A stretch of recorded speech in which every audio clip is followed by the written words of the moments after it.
This presentation is made possible by these amazing individuals and organizations, whether it was through Patreon, Super Chats, Super Stickers, or by watching, liking, and commenting. I really appreciate each and every one of you.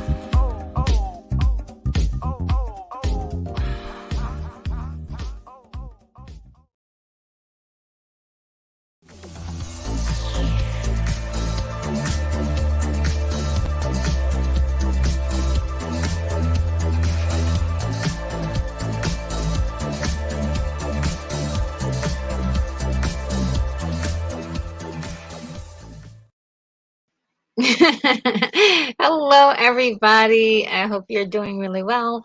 Welcome to the show. I'm Retro Nerd Girl, broadcasting live from the International Science Fiction Space Station. And we are going to be watching The Princess Bride today. This was released in 1987. I cannot wait. This is going to be a lot of fun. It has been years. I would say about a good, like, 5 years since the last time I saw this. And it's just really, I'm smiling right now because I can imagine all the funny laughter that we're going to have today. So I hope you will bear with me as I laugh so much. I don't want to make the stream just about me laughing, but that ends up happening. I rewatched the stream that I did for which one was it? It was Spaceballs. And the whole time I just was like just laughing the whole thing. I barely said anything. I just laughed because that was just so much fun and it was really quite entertaining. But before I get into that, I will definitely want to see what you guys are saying in the chat today. Who is all here with me? Okay, let's see. I've got Brogu coming up first. How are you, Brogu? I just wanted to tell you and everyone else who were uh, putting in messages yesterday and just in case it happens again today. I don't know what's going on with YouTube. It's been deleting people's comments. It's done it to me while I'm streaming. So um it's a very annoying because you want to express yourself and sometimes you're trying to type something up really quickly and then it gets erased. It kind of makes you feel bad. So I hope that it didn't cause you too much stress yesterday with that whole thing. But it's definitely a YouTube thing. But let's read what Grogu has to say. It says something really sweet, obviously. Let's see what it is. Much love. Much of the light in the night sky is a million years old. Stars long gone.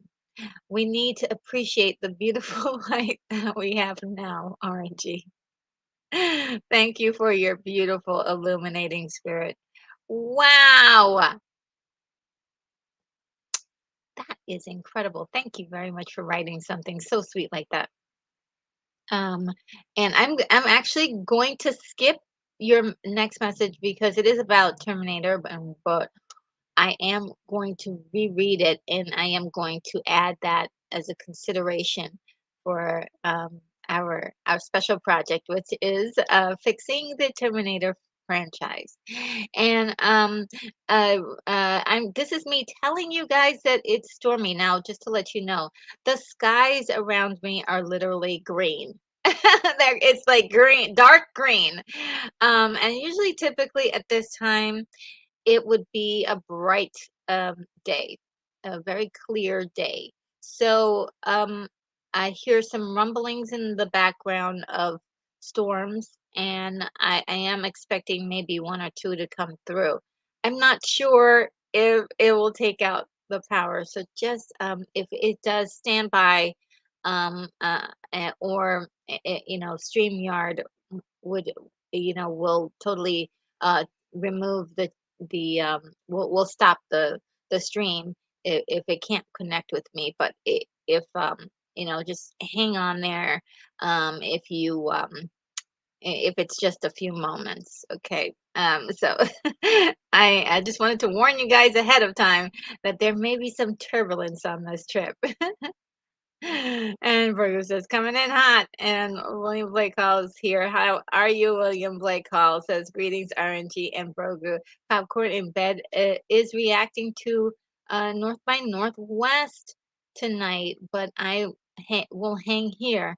Oh, I've got 12 clips to sustain me. Oh, that's so cool. Thank you so much. Really, North by Northwest. So that's an amazing movie. It's been years since I've seen it, and definitely one I hope at some point to cover and as much as I can in great detail. I mean, my confidence sometimes I need to. Um, yeah, it just feels so big because it's such a classic. Keith E is also here. Hello, Keith E says in the lobby today they're celebrating 50 years of hip hop. Really? Hooper is out there dancing around thinking he's so cool and hip. Oh, well, give Hooper a big hug for me when you see him. Oh, and William like, "Oh, it's fun to watch Princess Buttercup and know that someday she will be General Antiope." I think it's pronounced Antiope. Yes, yes. Wow, what a long way she's come from Princess Buttercup. Um, and let's see. Just gonna scroll down a bit. Oh, William Blake calls this interesting day today. A new family has just moved to the house where my family lived for about 57 years. Oh, wow, wow. Yeah, you must be going through a lot of um, different feelings. I remember the place where I used to grow up. It just took me a long time to realize that other people were there and like just process that change. Like, oh, that used to be my door. I used to walk through there. I used to hang out there. I used to play right there on those steps. You know, so I can identify what you're feeling to some degree, not everything. I'm sure. And Keith E says, William, that amazes me how many people participate in my delusion. You mean with Hooper? I thought Hooper was real. Ah, man, Hooper's the best. And William Blake Hall says, I don't know if I participate in it, but I enjoy humoring it. Yes. Um, and um, and let's see, let's keep going. I'm gonna skip a little bit of it because you guys are chatting amongst yourself. Um,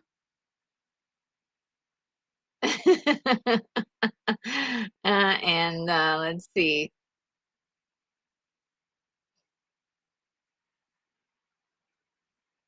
If I can reach the next new one. Um, and Brogu says, I hope Retro Nerd Girl is okay. She said there were storms in the area. I am definitely doing quite okay. And oh, just wanted to recognize Daryl Johnston is in the house. Hello, great to see you. and And William Blake Hall says, I'm torn. This is a cozy group, but almost too cozy. RNG can always use higher numbers. Oh, that's so sweet. Yeah, I whatever. I just go with life the way it is. um, and we work, so, slowly it will grow. But I think for now it's great. And the thing about these videos is that they stay up forever. And so, these videos at first maybe seem like they're going to have a few views, but later on they could have a lot more. They could have a lot more. And Keith E says, I work with about five other weather channels, and they come pretty. There's some pretty ugly weather in Colorado right now. Oh gosh, I hope they're okay. Actually, they are weather chasers. Oh, cool. I, I I I always thought that that would be a cool job if you were so inclined to be um in the middle of terrible weather. Terrell Johnson says, well, uh, I won't be able to watch this movie either, not free. Oh no. Yeah, this one is it's up, but I would um yeah, it's hard if especially if you don't have a copy of something like this. And William, I'm hoping to go along with the clips. And oh look, Maddie's daddy is here. How are you, Steve? How is everything going? And says, as you wish. Such a sweet um word to say. Since that is the one of the main quotes in the movie, and it's so charming. It really is. And Korgot Killings is also here. Thank you for being here, Korgot. Says, yeah, boy. Oh, man. And Daryl says, take crash positions because, yeah, you weren't too sure if I was going to make it or not, or the storms. And Brogan says, maybe Retro would be willing to give a descriptive explanation throughout the movie of all for all those who can watch it. I have tried, and it's really hard, but I am gonna try again this today and see if I can do it. At least tell you what scenes that we're in. Um, it's definitely not easy, but I will try. I will try because maybe that will help quite a bit of the enjoyment. And Corgat says I really wanted to watch this with y'all stuck at a hotel pool party. Well, that doesn't sound too bad. Um, but well, I'm gonna try to do what Grogu has asked if I could try to to say things to describe what I'm seeing. I'll try. It is again not a guarantee. Daryl says stuck at a pool bar. Oh, yes, I mean that sounds like a great place to be. um Yes, I'm gonna try. We'll see if I can do it. Allergies are also in full effect today. They are attacking and they are angry. They really are. They're like, yeah, you know, it's so hot right now for this part of the country. And it's not just the temperature's not so bad, it's the moisture in the air, the humidity. It's really out of control. So it can make everything feel like at least up to 20 degrees colder. Just, oh no, Corey got to, no, old people. No. Oh man. Well, at least you could enjoy the pool. um, and Daryl Johnson says, watching The Crawling Eye 1958. Wow, that's pretty cool. And look, it's Unicorn Rampant Studio. The bigger the audience, the smaller the each member. And it gets to be it's an interesting trade-off because you get more people, but then I don't get to recognize everybody at all. Like it gets to be um, a lot of people. I may not even be able to communicate with, you know, my core friends here. So, um, and Daryl said, "Wait, I'm old people? No, no, no." Let's see. And Gordon Rampant City says that's not necessarily true. I would just said that just one side of the coin. Good evening, everyone. I hope everyone is well and the storm holds out. Yes, I hope it does too. I hope it does too. Um, and Maddie said, it says, I love you, RNG, but that intro is way too long. If it'd be anyone but you, I have baseball 30 seconds. Thank you for hanging in there, for my long, long intro. I know it is really long, but, I'm thinking about making it shorter, but it kinda gives me some time a little bit to do something, behind the scenes, so I don't know, it's really tough, but I am gonna take your word I'm gonna listen to you very carefully and see if I can condense the intro. Um, I am. I'm gonna try to condense the intro. It's always better to have it a lot shorter. And also, thank you so much for letting me know. I do love constructive criticism where I can get a little bit better every time. I guess because I'm so nerdy, I just love it. Uh, but you're so right. You're so right. Um, and Keith E says, at least I hear you at this point. Oh, great, great, great, great. I'm so glad you can hear me. And Jack says, hello from Texas. Been at the lake for a couple of weeks, only returning to put the catch in the freezer. Oh wow. Oh wow. It would be inconceivable to miss this watch party. Inconceivable. So coronas are chilled, fish are grilled. Ooh, that's really cool. Thank you. Thank you for actually like fitting me in your schedule. I really appreciate that. And Daryl Johnson says, RNG. Hailing frequencies. Let me try to catch up with this. And Unicorn says, I'm listening in, guys. I'm running around getting some snacks and stuff. Yeah. Oh, cool. Yum. I got to have one little tiny veggie burger, but not so much too many things. And Kira Sutton is here.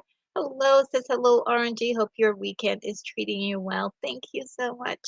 It is doing well. I am recovering a little bit. I wasn't feeling so well this week, but definitely getting feeling stronger. Got a little extra sleep after having so much insomnia. It's great to get some sleep.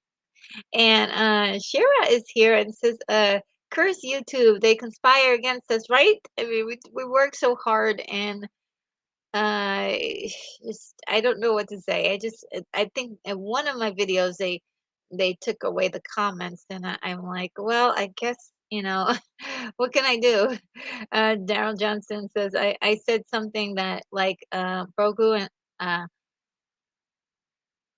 oh said something like that, Brogu, I would be banned for life. Oh, what did Brogu say? Oh yeah, I don't see it. So maybe did it get removed? Oh man. Like there's stuff that I don't like I don't get to see. Crispy says, I wish it could rain here in Arizona under thunder lightning would be wonderful too. Oh wow, really? Oh, I'm so sorry. Oh, yeah, yeah. I guess I can consider the storms a lucky thing. Rogu says, I'm sure you two will catch up with me one day. um, and Daryl Johnson says, that was a very nice thing you said. And Kira says, I will create a distraction, Brogo. You two will not get you. Yeah, well, I think he needed a distraction yesterday. It seemed like they were coming down hard on everybody. Unicorn Rampant Studio says Hooper has to be real. He has to be real, right? We've been talking to Hooper this whole time. I don't know. And Romy says YouTube will ban nice things said to beautiful women. Well, that's just it. And Jack says, this was a VHS movie rental on Friday night with the guys. You watch Predator with wow, so you watch Predator with this? I was skeptical at first until Peter Falk walked in and it just got better. Classic movie. What a great comment. Thank you, Jack. Yeah. Peter Falk could just bring so much gravity and gravitas and just he's funny just without being funny, right? He's not really cracking any jokes. He's just he it had the charm and the whimsy as like I said as well as the gravitas.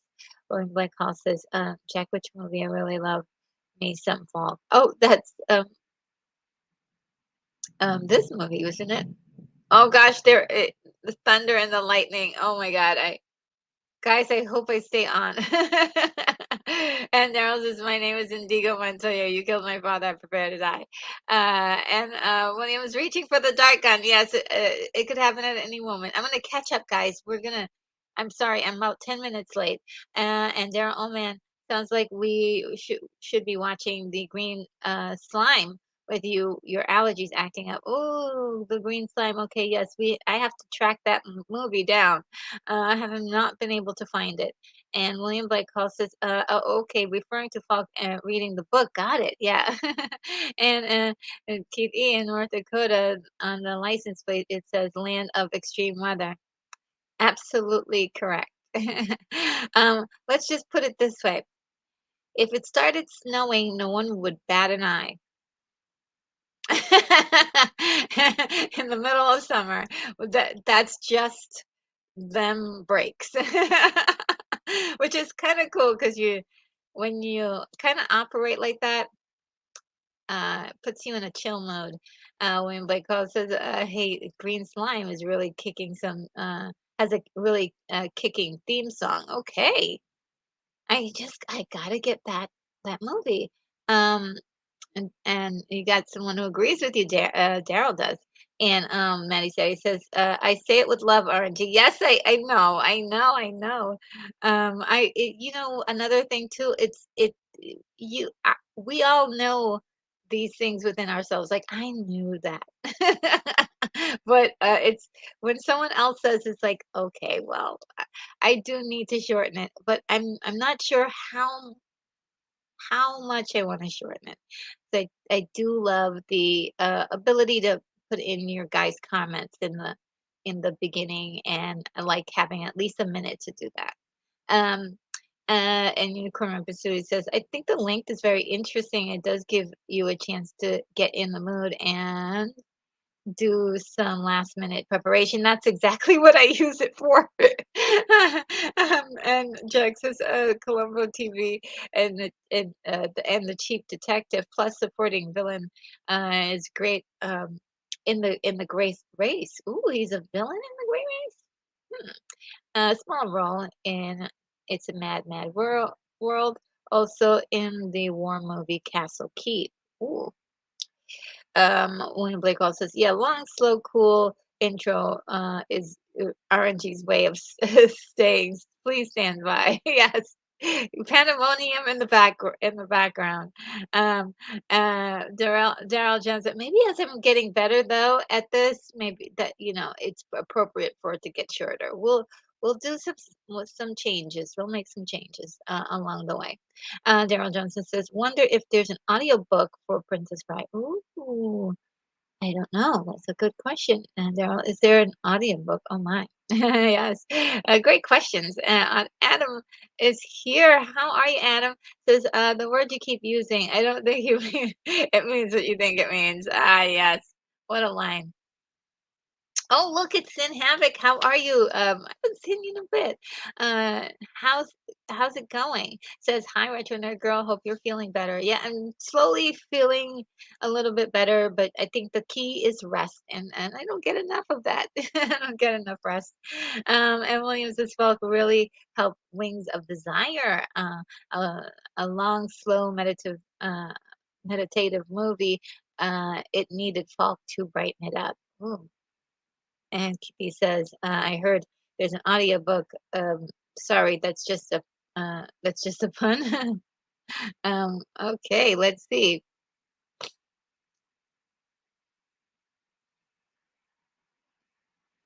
And Jack says, don't tell my mother I chose you over a night fish. Aw. So sweet. He says, just check the weather in North Dakota. Ugly, ugly. I know. I don't know how we're making it. And Daryl Johnson says, squint, anti shark cage. You go inside the cage. Hoover nods. And William Blake also says, farewell and adieu to you fair Spanish ladies. Farewell, adieu to you ladies of Spain.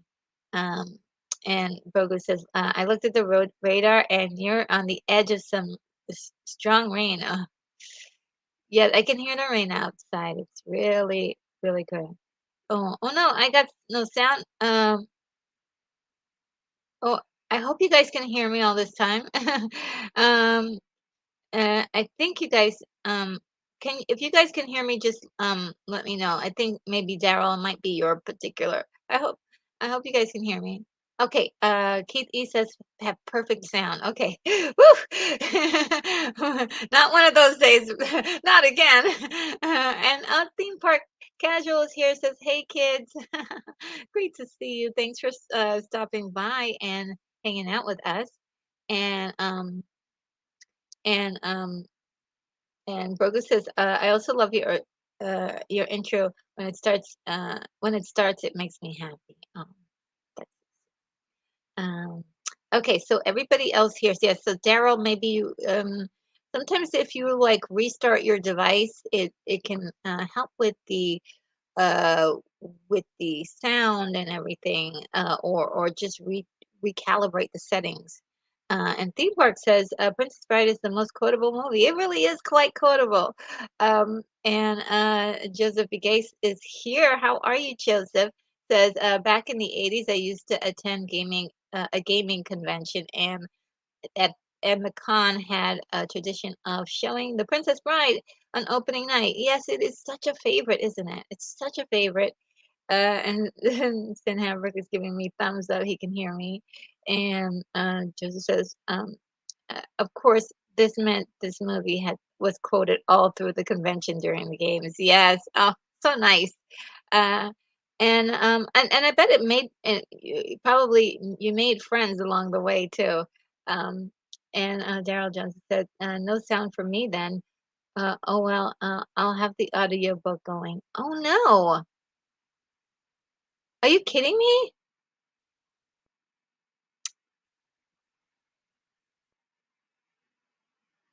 Oh no. So sorry about that.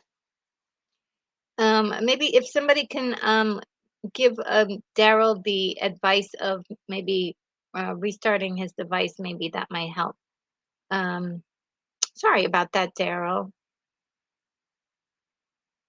Um, yeah, sorry about that. Okay, so now we've come to the part where I need to actually watch the movie.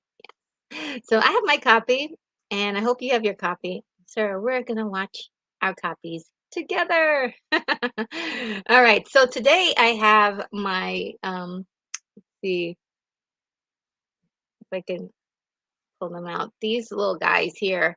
So that way there's no copyright issues. I got that.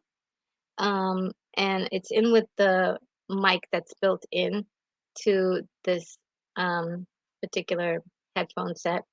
I've been noticing that the sound is much better on this, less breaking up with this particular piece. The only problem is accidentally sometimes I hit it and it makes a noise. We're working on all of the stuff behind the scenes, but let's set ourselves up with a good thing. I'm going to try a new layout today, so I get to be in more of the picture. And there's our reference of the new wonderful movie we're watching today. And a little ticker tape to let any newcomers know that what we're doing and how to enjoy the video. Then, before we get started, I wanted to go through a little bit about the movie. So, see if I can find it. Before I start, I'm going to have an allergy break because they're really going after me today. Just it's out of control. And I was hoping that the fan would help, but it's not. These push them away. They just love me. Uh, we're watching The Princess Bride. This is 1987. It feels a lot more current day, doesn't it? It doesn't feel like it's been since 1987, but it has been that long. It's PG rated, so it's really okay to watch with kids. It is an hour and 38 minutes, guys. That's just kind of blows my mind. That it's only an hour and 38 minutes. Director Rob Reiner, he's so good, and it's written by William Goldman. It stars, let's see, Carrie Elves, um, as Wesley. We have Mandy Patinkin as Indigo Montoya. We've got Robin Wright, who is the Princess Bride, or otherwise known as Buttercup. We have Chris Sarandon. Oh my God, being insane as Prince Humperdinck. He's just so hilarious. Um, and We've got Christopher Guest being also outrageous, but in a very subtle way as Count Rugen. And then we have Wallace Shawn as Vizzini. We've got Andre the Giant as Fezzik, who was so charming and sweet in this movie. As the son or the grandson, the little boy in the movie is played by Fred Savage, and we also have Peter Falk in this, playing the grandfather, as we were talking about before. We have quite a few stars in this. We have Peter Cook playing the clergyman. Um, we have Billy Crystal making an appearance as Miracle Max, and playing his wife, Valerie, is Carol Kane, just putting everybody in stitches. Okay, just incredible. So those are our actors in this incredible movie, and we're about to watch this movie. So let me just get things queued up. Uh, I'm going to be watching it on Amazon.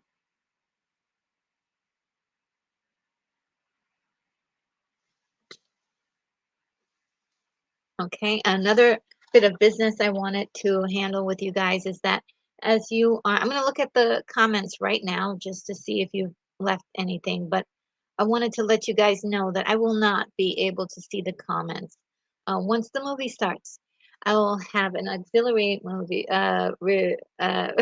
auxiliary computer over here where I can maybe glance for a few moments to see, what's happening. But I will not be able to actually like read in detail everybody's comments. So please, I hope it will be too bad for you. And if anyone comes in, just if you could let them know about that. Let's see if I can get a few of your comments real quick. Jack says, "Got you covered on the humidity.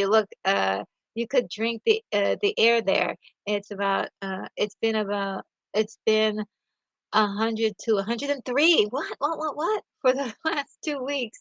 Oh gosh, it's just really crazy. And yes, the cabin cruiser I've been on has AC. Yeah, it's without AC is just crazy. So that's I I I don't know how homeless people can actually like. They must be in so much distress.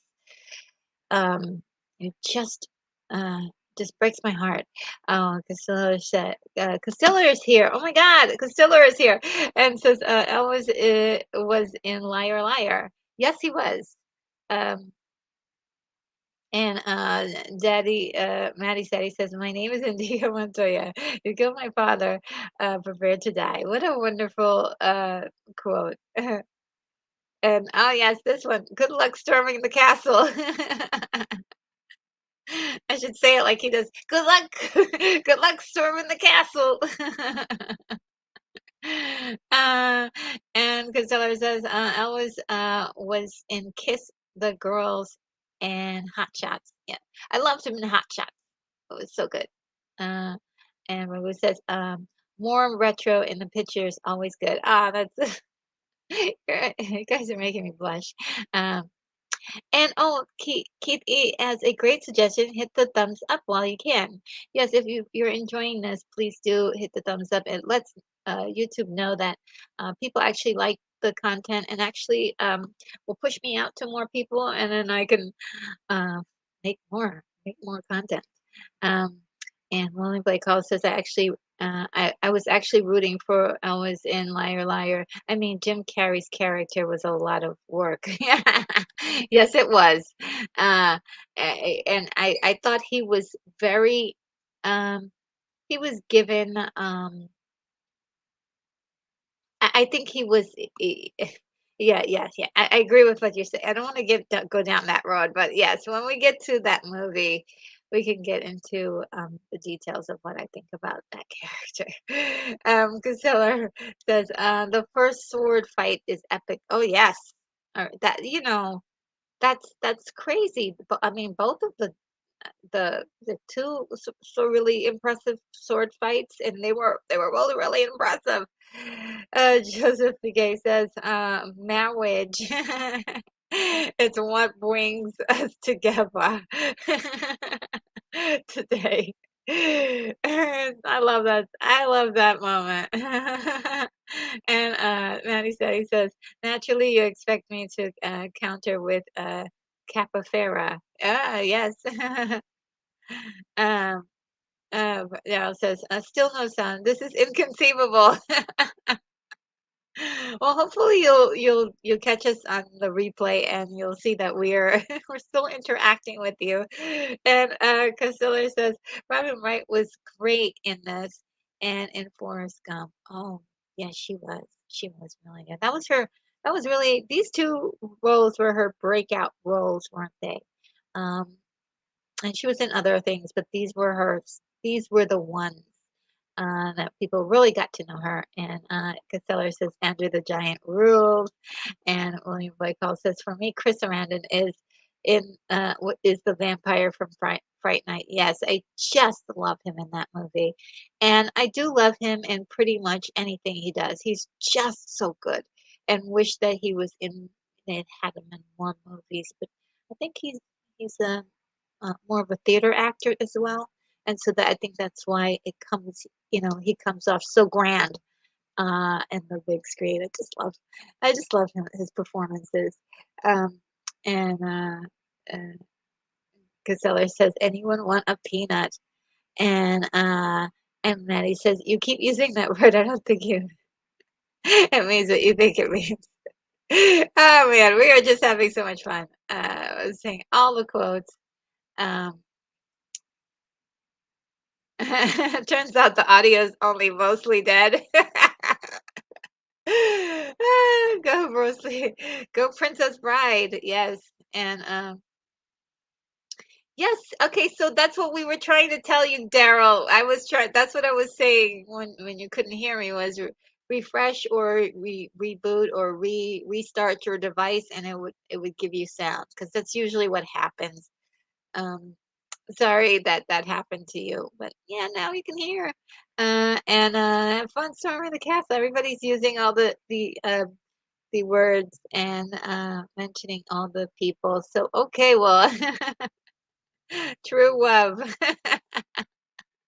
And Seller says Chris Sarandon being a sissy prince with malice. Yeah, I mean it was really well crafted that character. Really didn't you didn't like him, right? But you liked Chris and so and liked the performance. And Unicorn References and later she becomes Wonder Woman's mom. Oh, well, she's not yeah, Williams got it right. It's like she's like a mentor.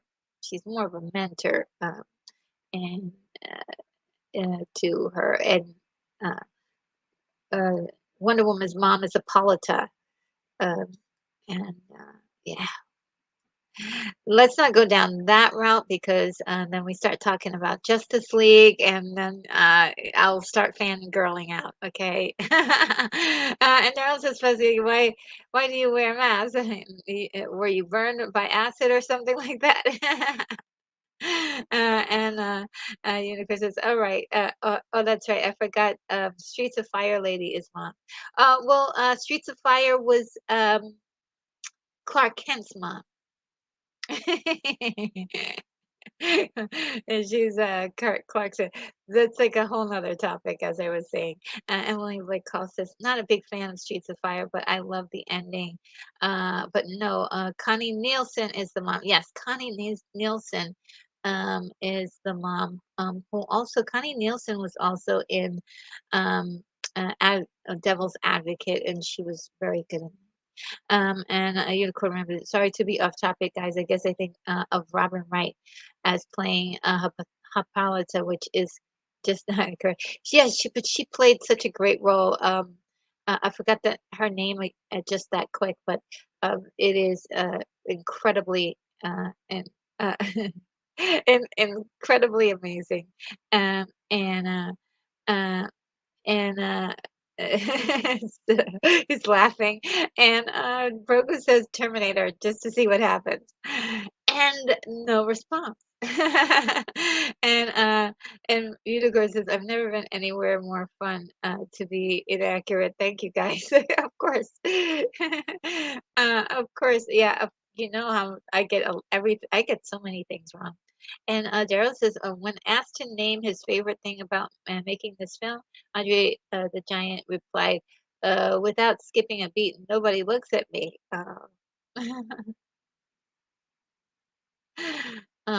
Okay, well, now that we've gone through all the comments and caught up with them, again, just to refresh you, I won't be able to go back to look at the comments, but until after this is all done. Of course, I rewatch everything, but just to let anyone know that I won't be able to always see any newcomers that come into the chat, and I hope that you guys in the chat right now will help catch everyone up with that. Uh, so let's see, guys. We're ready. We're ready for action. Ah! All right. So how it works? Okay, I already explained that. You have your copy. I have my copy, and we watch it together. We're gonna follow with this timer here, and what I'll do is I'll count down from 5 to 1, and where I would have set the number 0, that's when you press start. So it's after 1 and press start. So let's get things ready. All right, 5, 4, 3, 2, 1. Oh gosh, no. False start, guys. Full start. I didn't have the timer on. Sorry, guys. Sorry. Can we backtrack? False alarm. Fire in the hole. Oh my gosh. Sorry about that guy. Now we're ready. Sorry. All right, 5, 4, 3, 2, 1.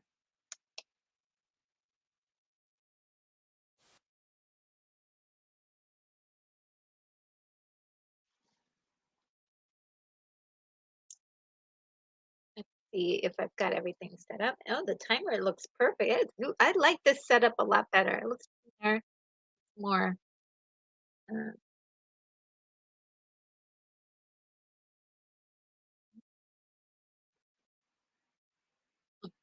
I just messed it up. There we go.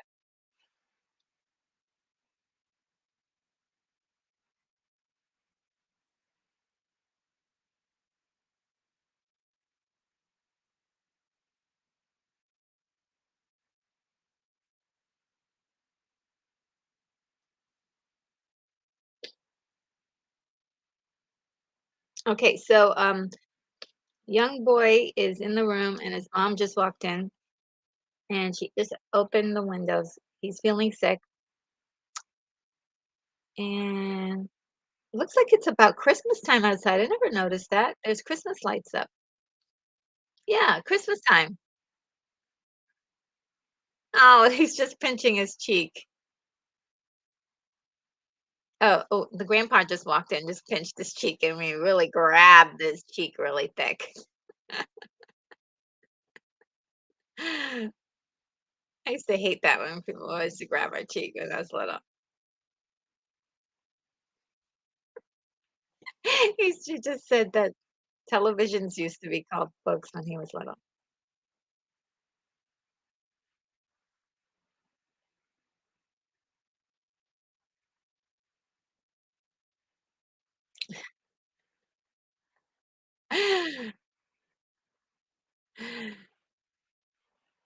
The grandfather is like really selling this book, but it's sort of like an action adventure, and kids like, okay.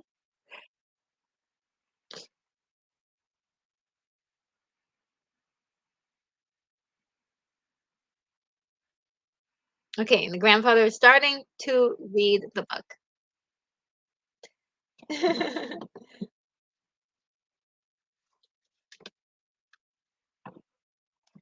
And we're going into the story with Buttercup.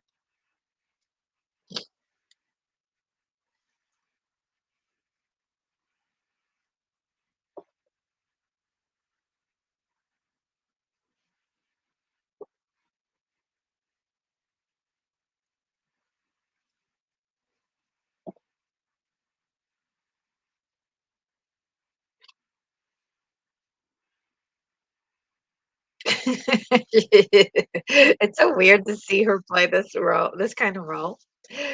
Um, she is very young here. Um,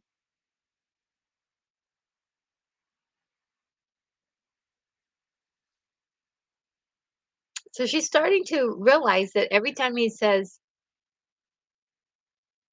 yeah, when, ah, yeah, like when he said, "As you wish," he meant, "I love you."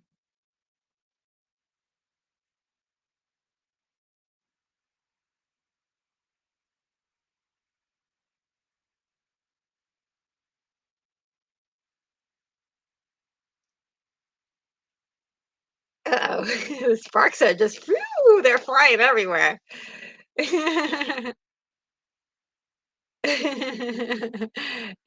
She asked him to fetch him a picture that's, like, right next to her.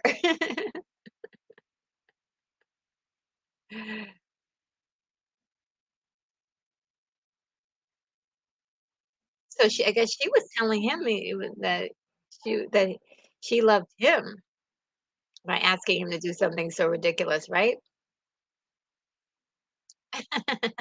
The son just asked if this is gonna be a kissing because they just kissed.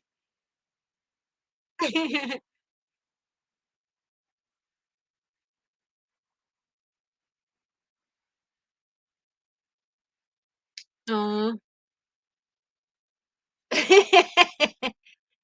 So Wesley has to, leave to, get enough money so he can get married.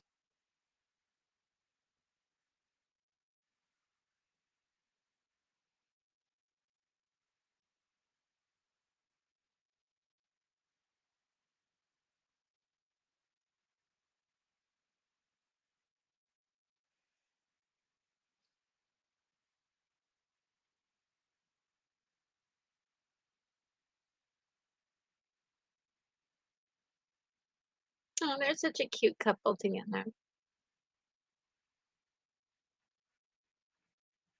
Mhm.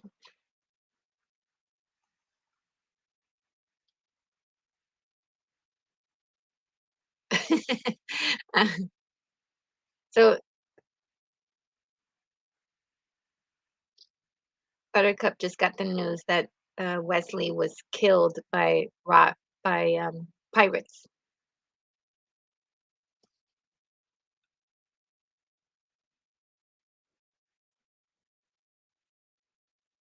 and she lost hope.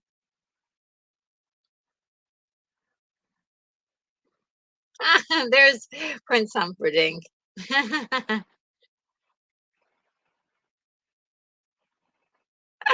Love him so much.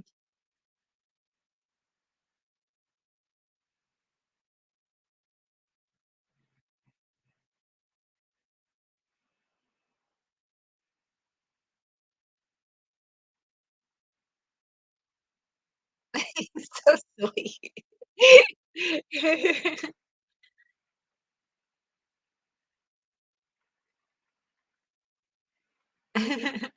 And then just the ludicrousy of calling her, Buttercup, that like, the name Buttercup.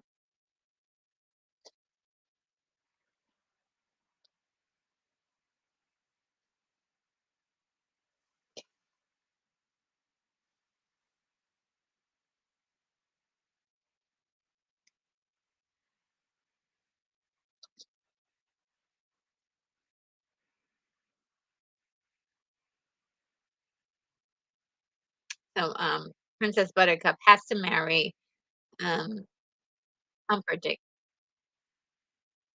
Prince Humperdinck.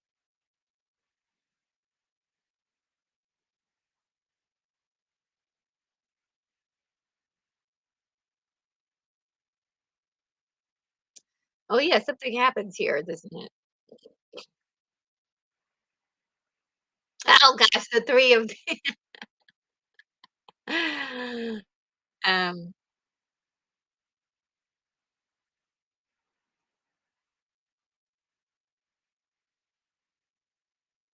they kid they kidnap, Princess Buttercup, these 3, vagabonds.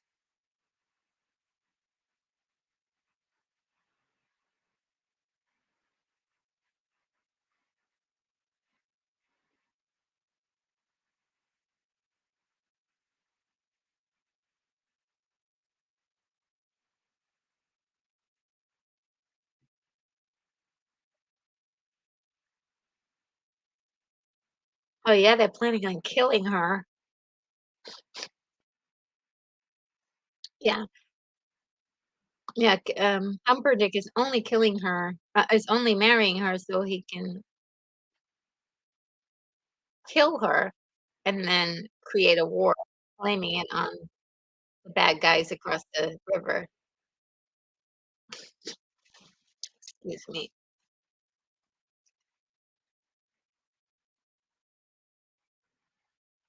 Give me a few moments, guys.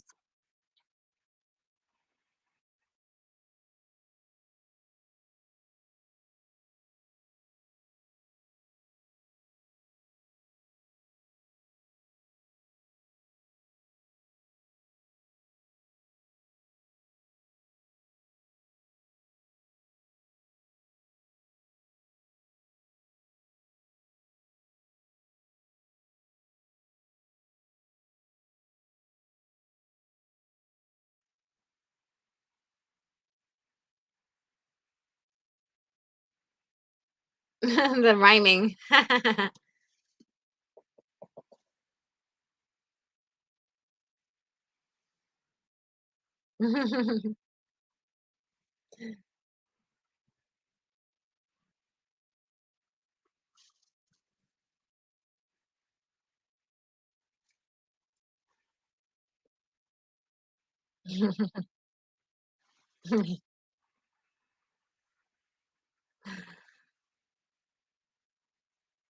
That was a good one. No more rhymes. Uh,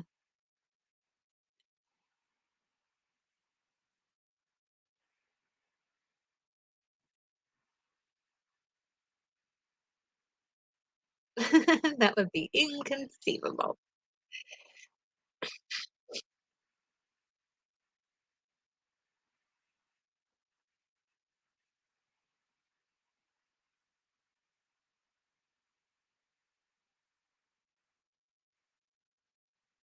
Yeah. It's like, "You shouldn't have been following us." I love his voice.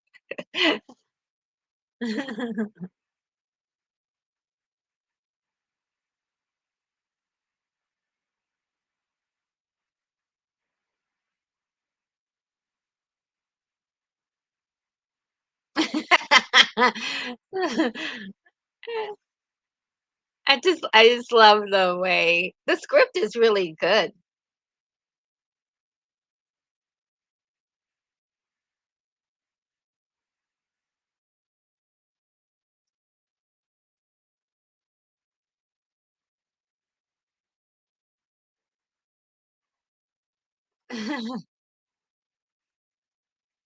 They weren't watching the princess, and she's getting away.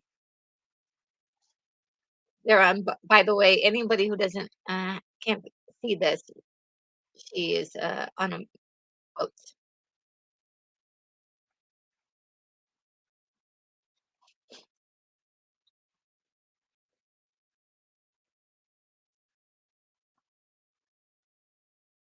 There's one of the eels. Ew.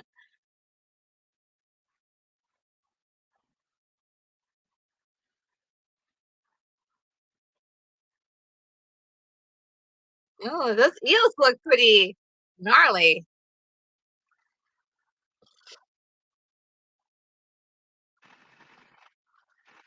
I just love the cutaway to the little boy and the grandpa. It's like, she doesn't get eaten by the eels. He's so cute. Oh, he's so sweet.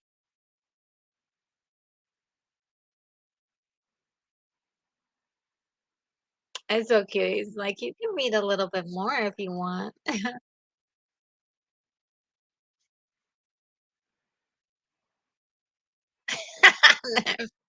I look at Fog doing his thing. It's like, oh my goodness."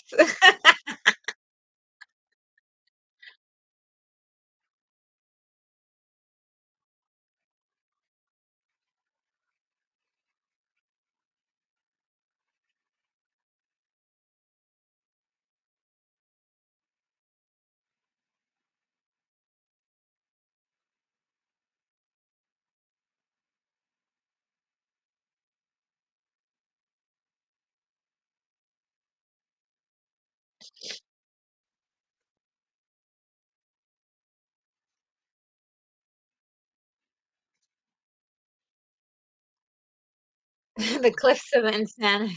The cliffs of insanity. I love the names of everything that they have here.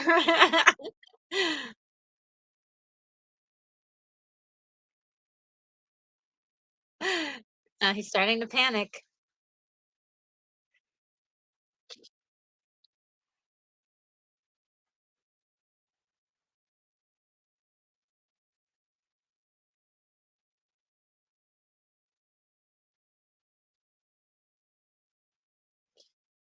They came prepared, huh?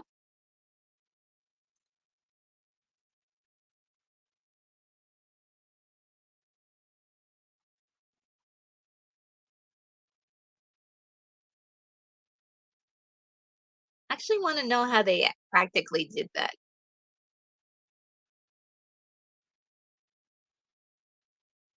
You think it might be like a pulley system, like with a stunt person and dummies on the side?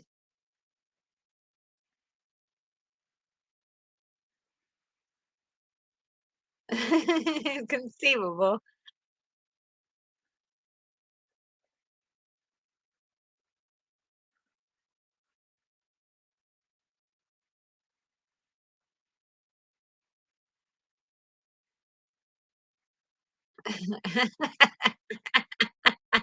I'm just gonna have to find myself a new giant, that's all.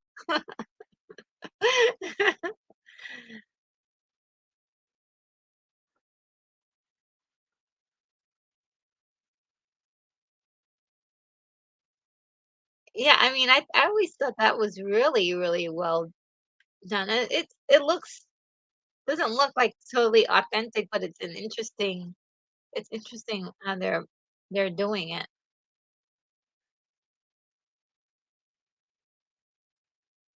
Yeah, it looks like some sort of police system.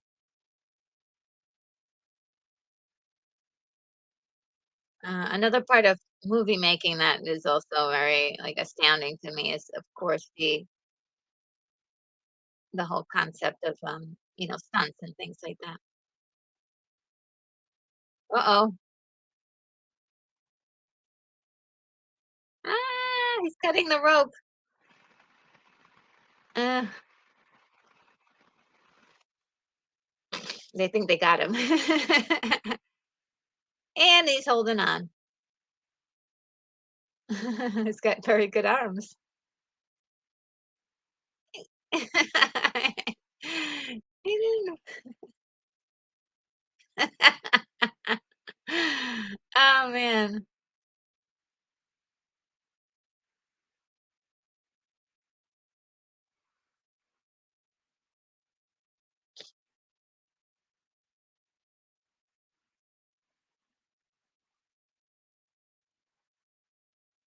I'm gonna do him left-handed.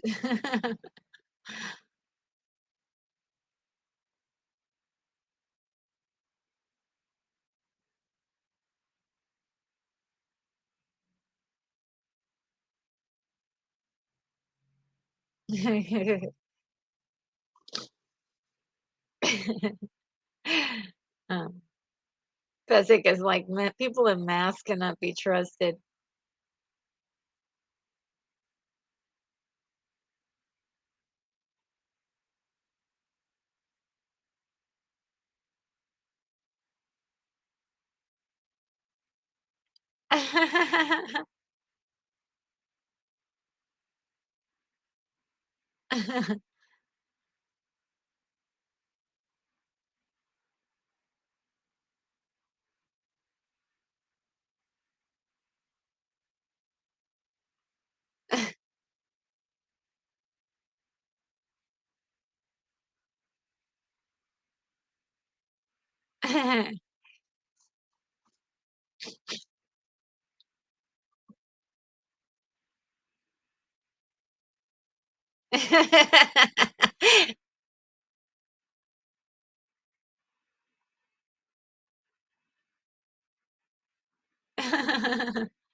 Uh-oh. It's a different the Montoya speech.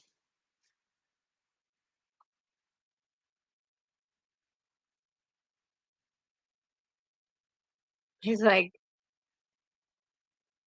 I just love the way, Carrie performs this character. He's so young here, and he has so much, I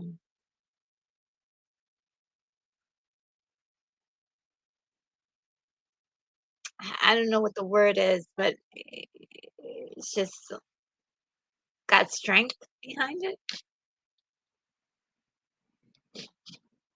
It's like, thank you. I like the fact that they're, like, sitting down talking before they fight. Oh, look at all those rocks in his shoe.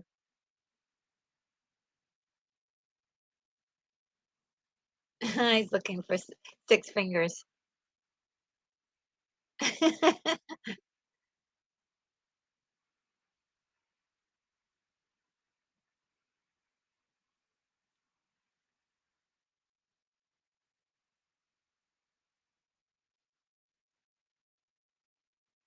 Nice backstory about his father.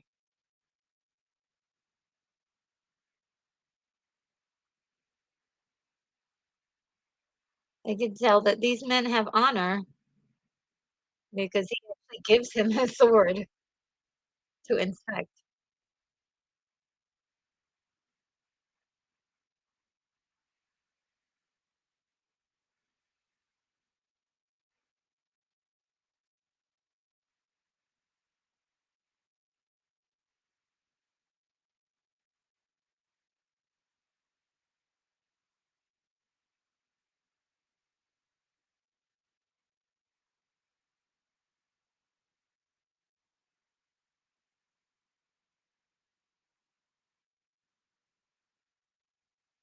Oh, what a great backstory about, his father and everything. He's really like he's not the main character, but what a standout for Indigo Montoya. Indigo Montoya. He killed my father. Prepare to die.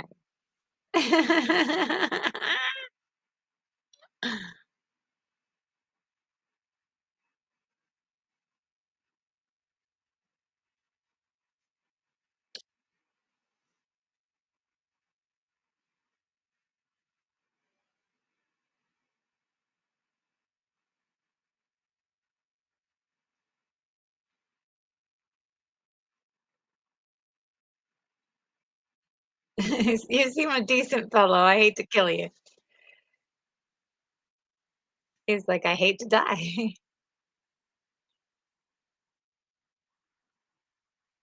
I love it. They start off with like, doo doo, just to test each other out.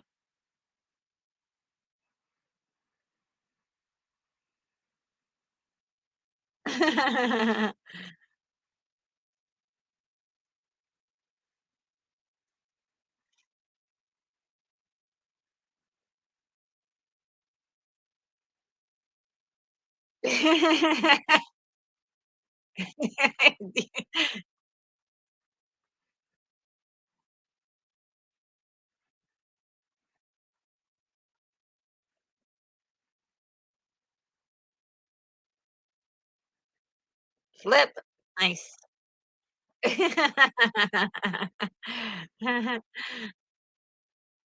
What a great scene.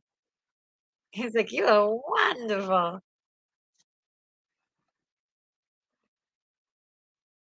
'Cause I know some people don't know.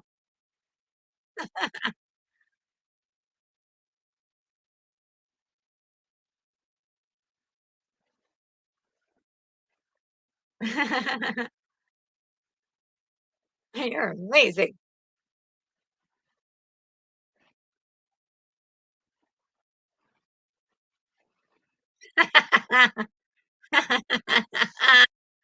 That's so great. What a nice surprise. He unsorted him. Wow.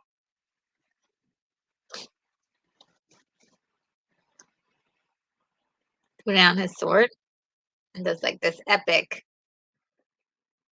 dismount. Awesome. Who are you?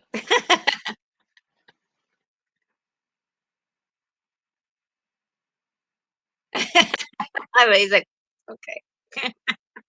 I love it. I love this.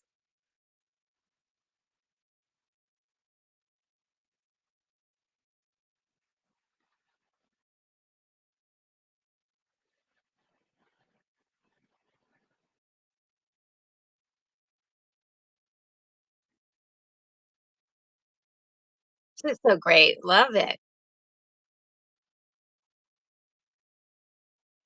I really have not seen an epic sword fight, like actual sword fight like this in a long time.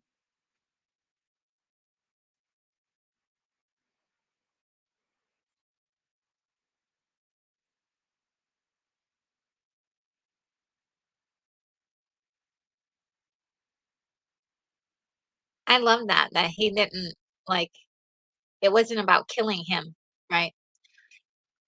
Um and he inconceivable.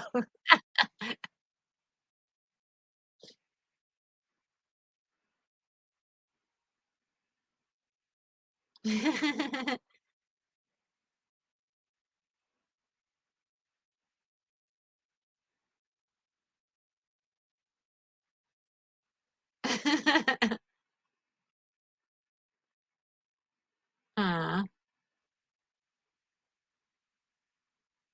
um, yeah,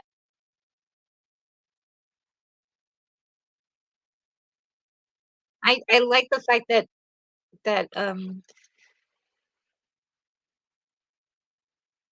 he's not a character. You root for this guy, not because he's, great at what he does, but mostly and he is great at what he does, but because he is not a ruthless character.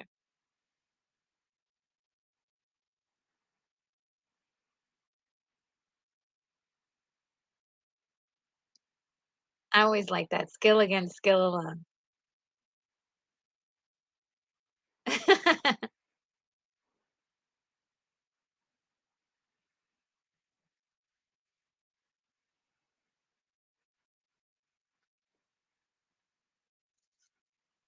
He says he doesn't even exercise. Oh, yeah, I thought he was gonna lose this fight for sure.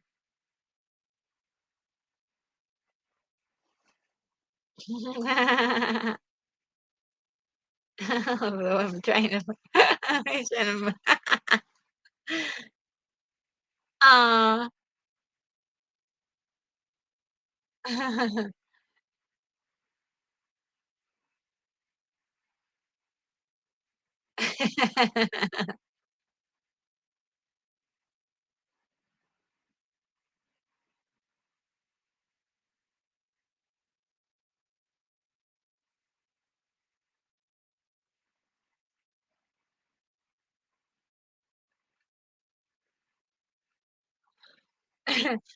Let's see what you guys are saying. Uh, Joseph says, "Gotta love Elway's character after defeating an opponent. So respectful, right?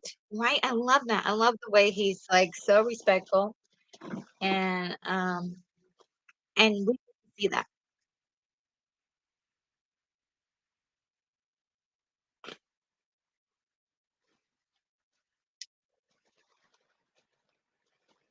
Ah.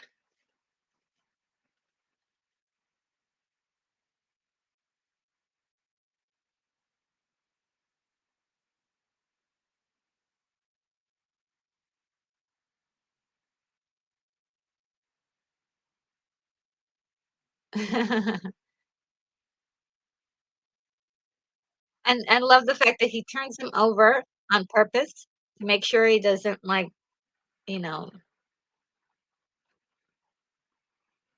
die. You know, and He checks to see if he's breathing and stuff.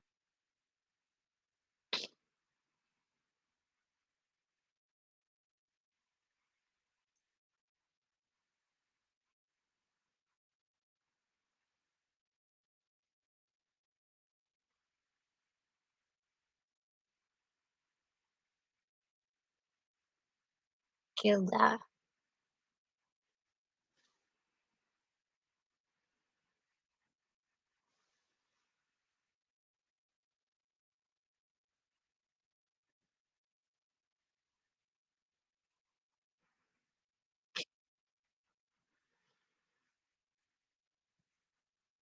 Now, one to the prince's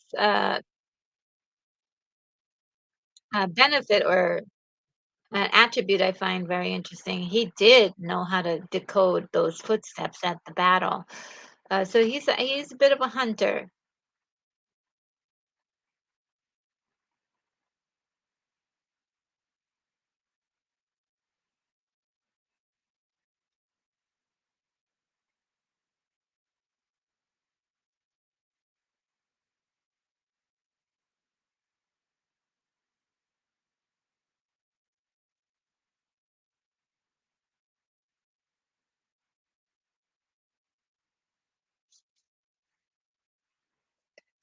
He's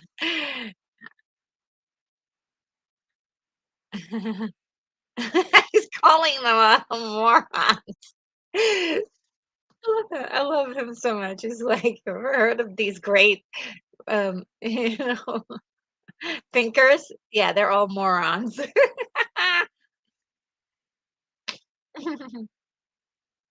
A challenge to the death.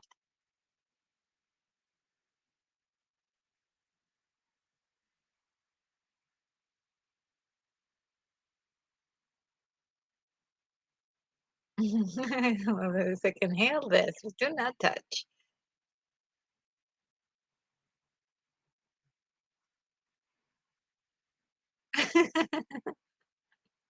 Notice how they both have like a like smirky smiles on their faces.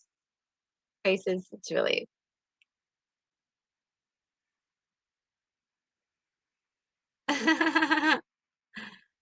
the like the script. Ah, ridiculously. Just so witty and charming.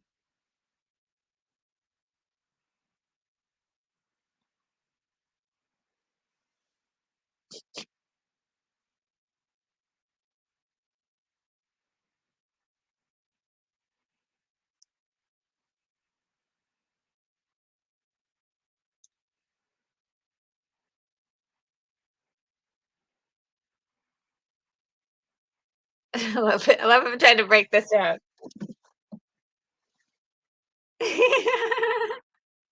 Oh gosh.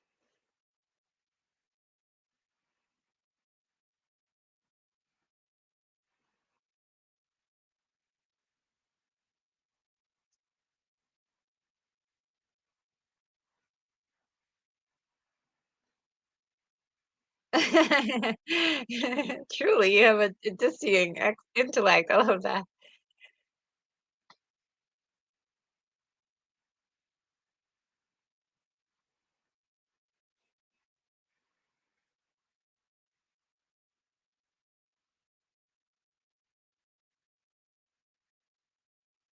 And he's right about everything.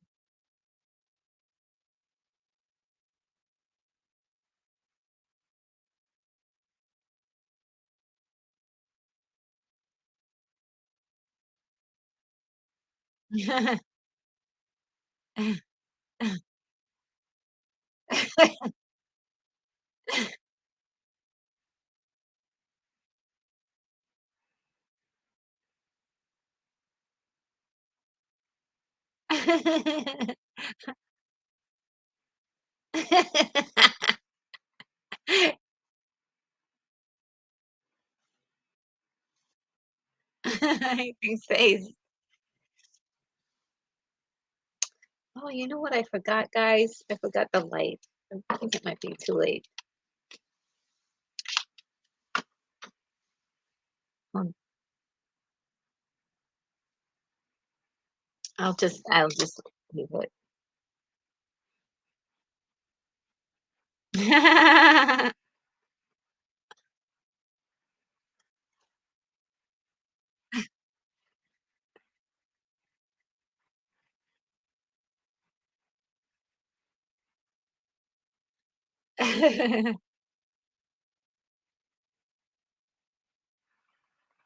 Oh boy. That's the only person he kills. And he didn't mean I don't think he wanted to kill him, but he was taking a big risk. But he was gonna kill him. He was gonna die.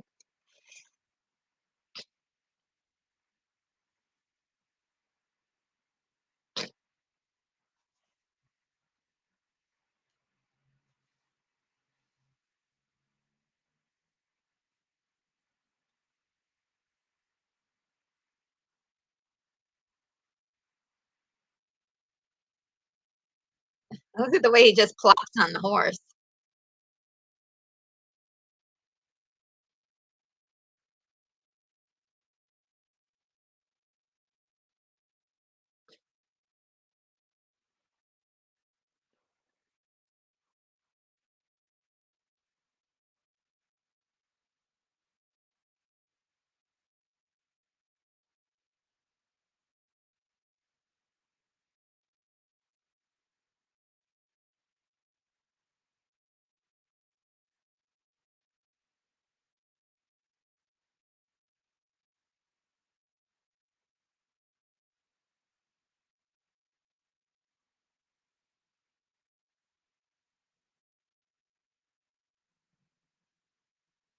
Uh-oh, guys.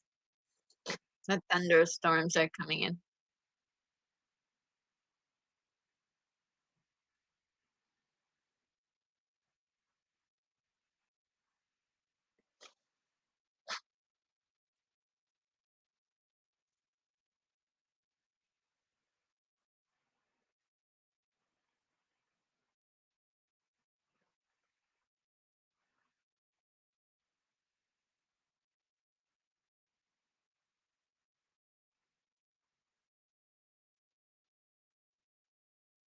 And I love the way that they're building up the prince as somebody, like he's making good appearances amongst his people that he really is like he really cares about her and really is looking for her.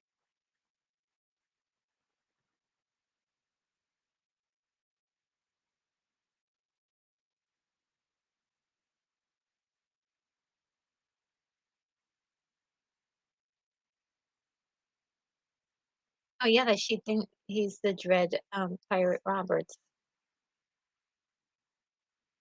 Mhm.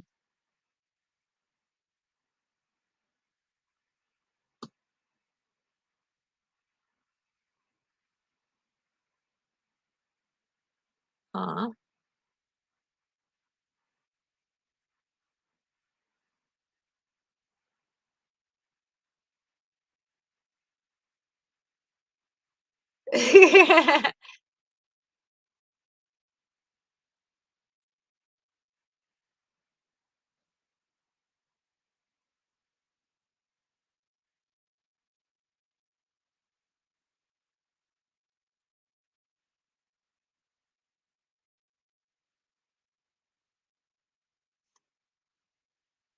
Aw,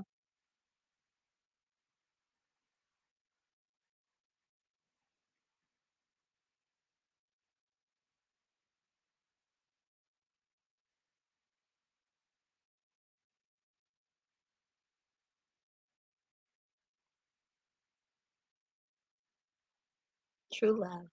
Aw.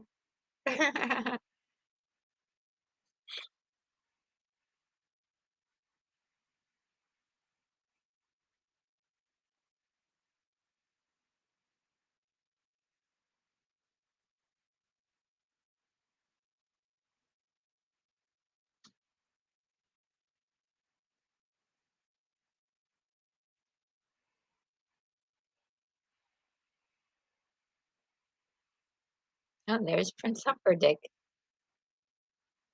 Ooh, as you wish. She realizes that it's Leslie.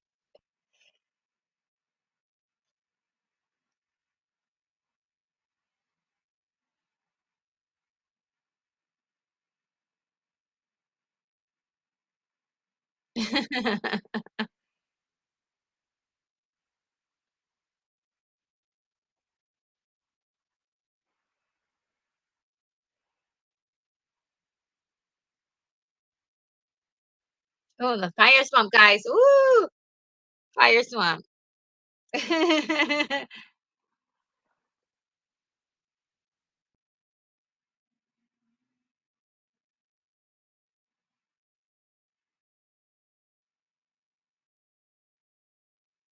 Aw,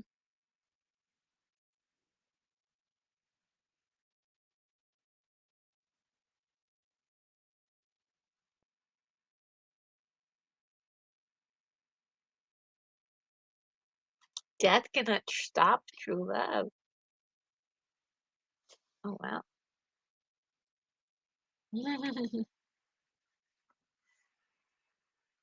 Oh, I love this movie. So sweet. Now the grandson is like, "Oh, no, no, no, please."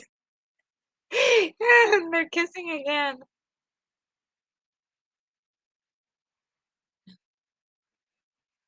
Aw, he's eating in bed. It's a sick day, you know?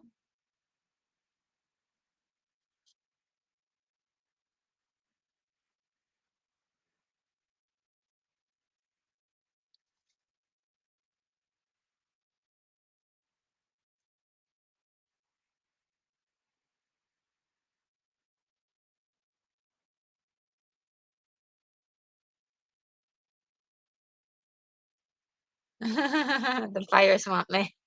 Yeah, the fire swamp is crazy.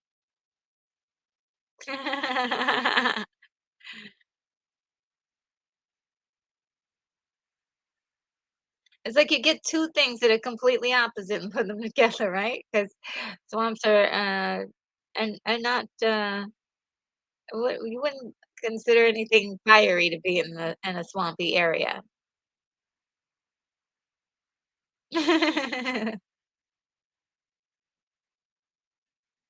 The trees are actually quite lovely.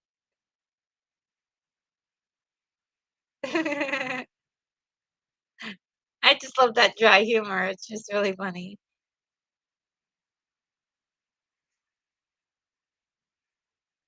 Oh, it looks so creepy there.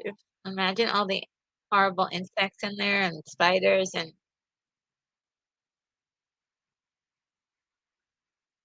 oh, yeah, that's right. There's bursts of fly. Look at how calm he is. Look at it. He's so sweet. He's like, let's take care of that fire right now.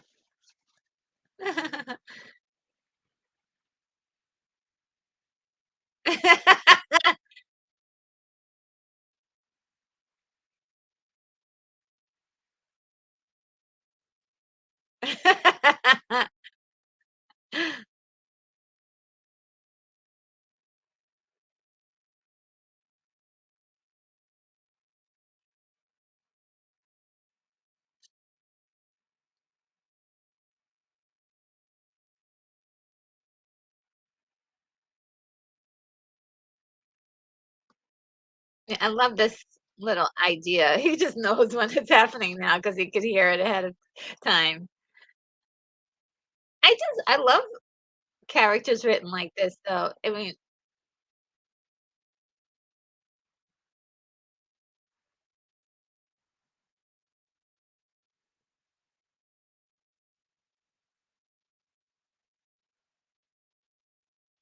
I'll most likely kill you in the morning.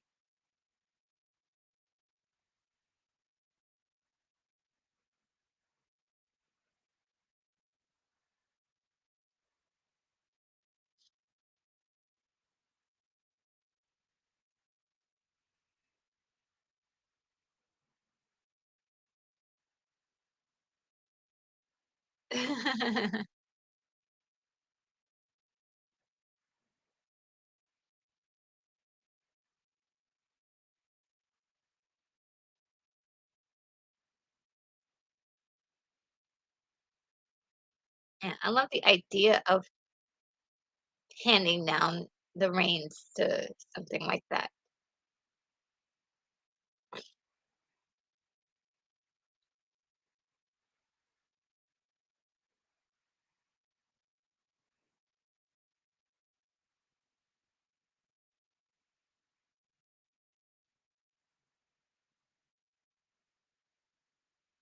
She's like, "Mm,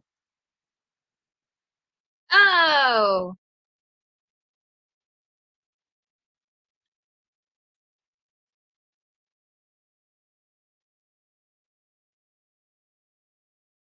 oh."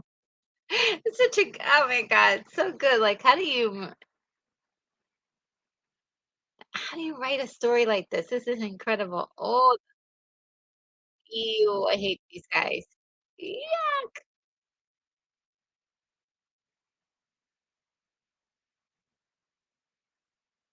Yeah, yuck.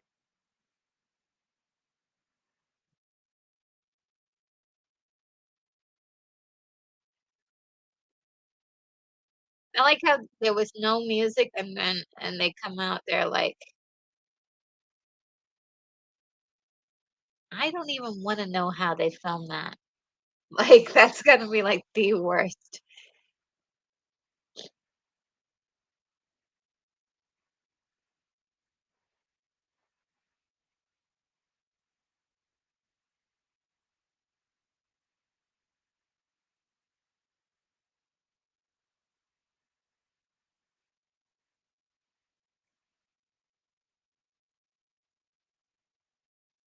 Uh-oh. Uh-oh.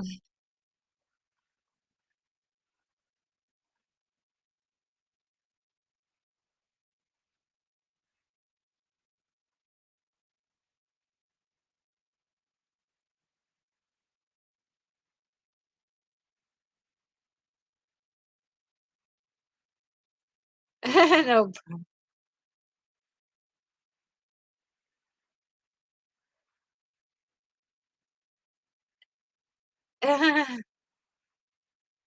But our oh, it snaps. The timing.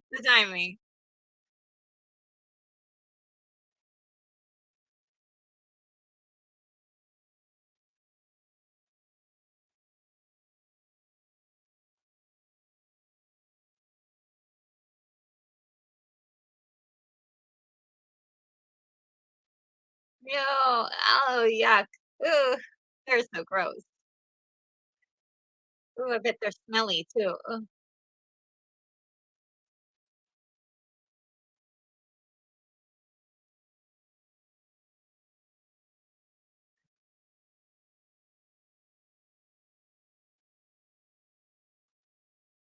Do it, girl.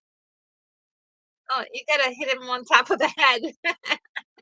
No, how could she fall?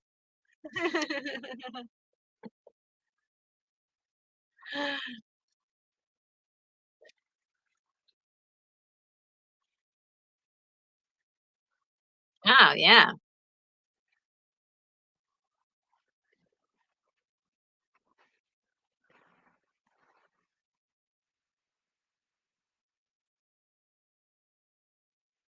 Ew, it's gross.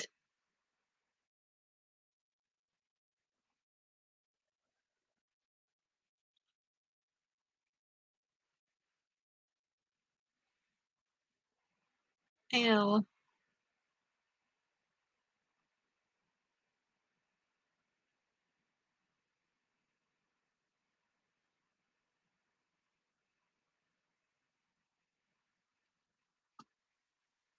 They made it out, guys. Ooh, the fire swamps. We gotta shake that off. Oh, no.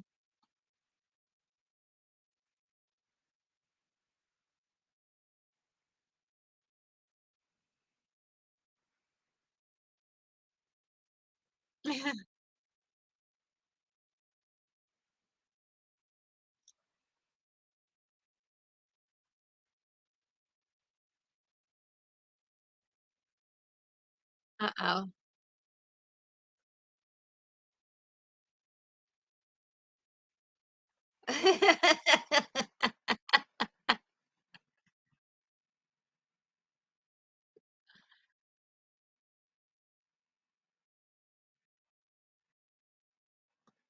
A big fat lie.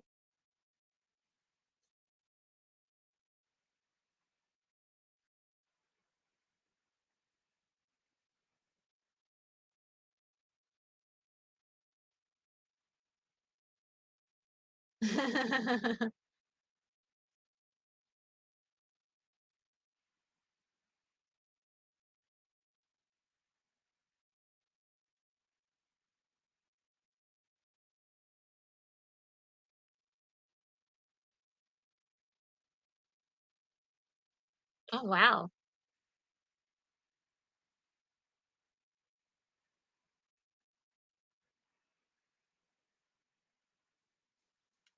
He knows that's a lie.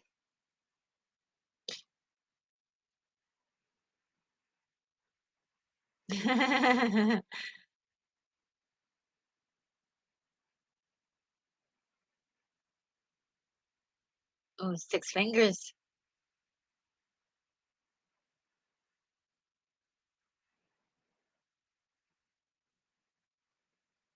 I would have been like, "Who? Who was looking for me?" Or maybe he just felt embarrassed at that moment. Oh, this guy. I love him. Oh, man.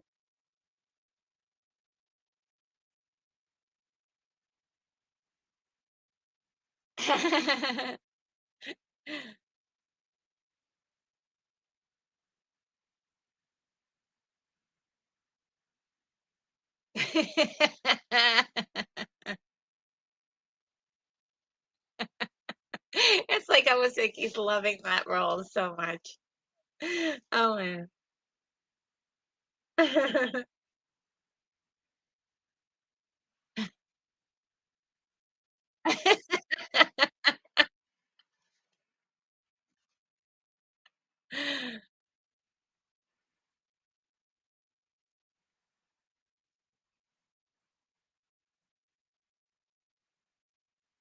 He's like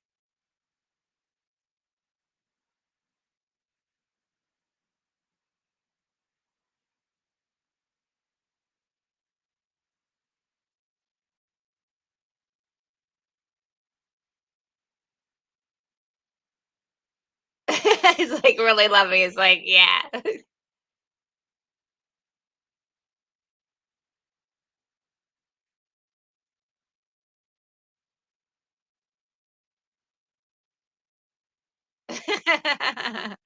He loves his job.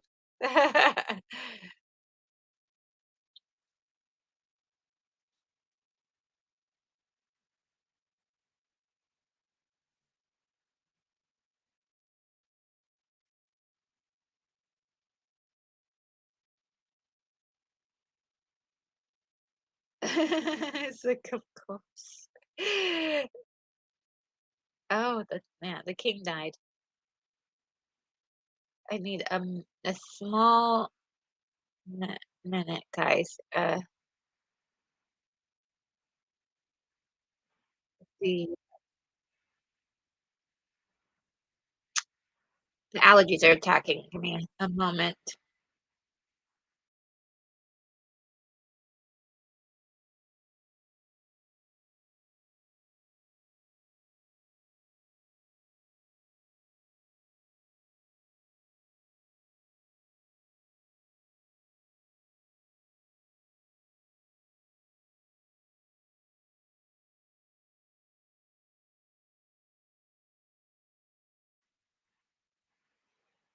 Okay.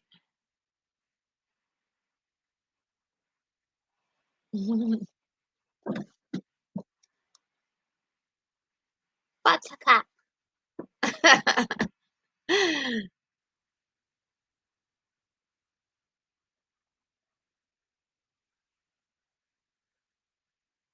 What a crown, huh? This lady.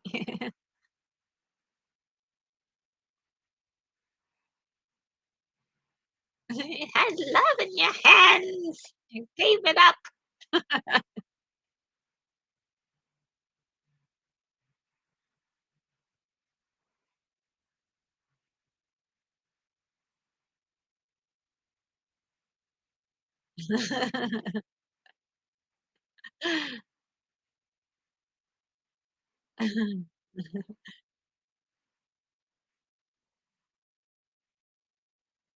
That lady, my goodness. She's I like the way she says "putrescence." Just like "putrescence."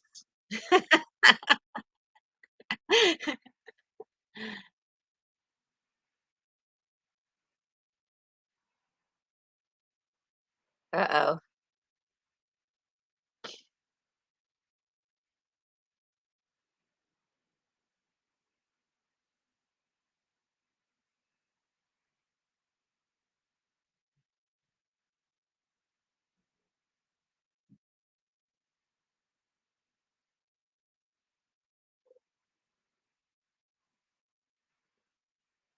Yes.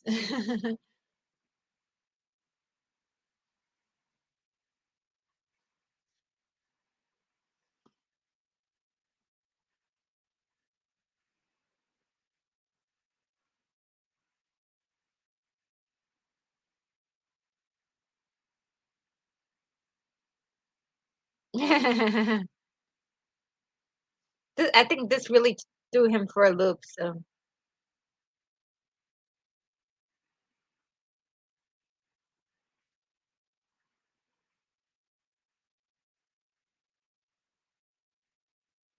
this guy is like, what a liar."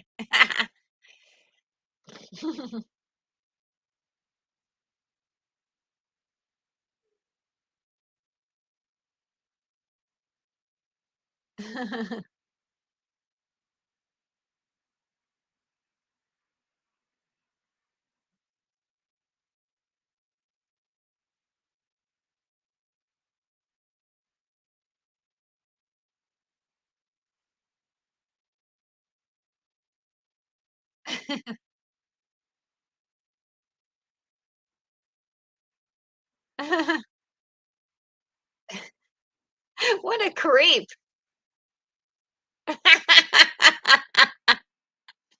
He's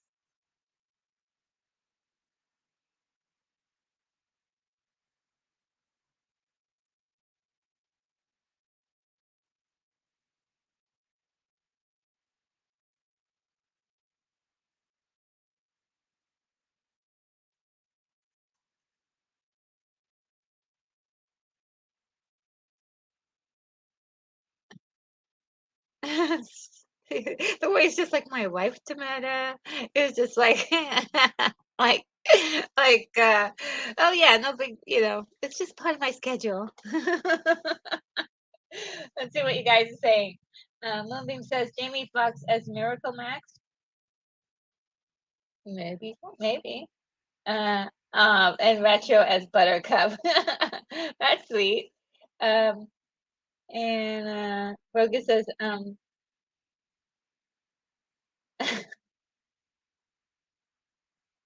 oh, that woman, Rogu says that woman would be shot on sight if that really happened. Yeah, it had to have been a dream. Oh, this part is so hilarious. Uh, this is when they're going to use this weird machine on Wesley um, for posterity reasons, he says, and it's on its lowest settings.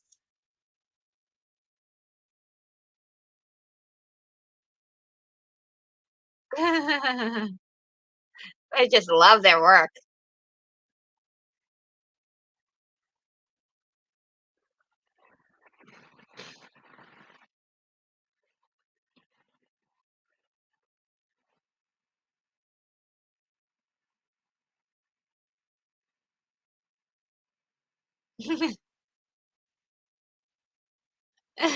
Just sucked 1 year of your life away.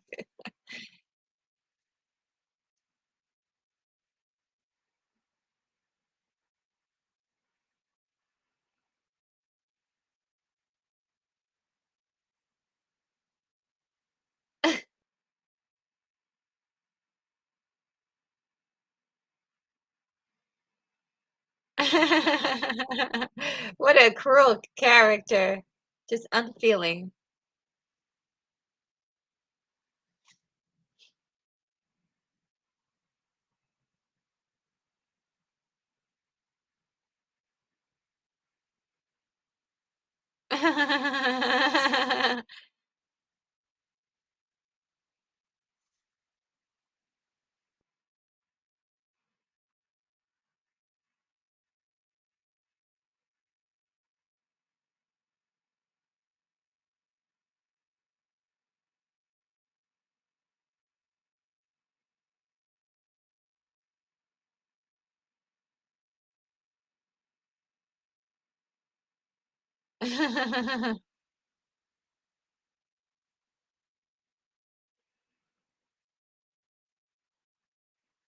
So, yeah, he's setting up the lie so everybody else could believe it.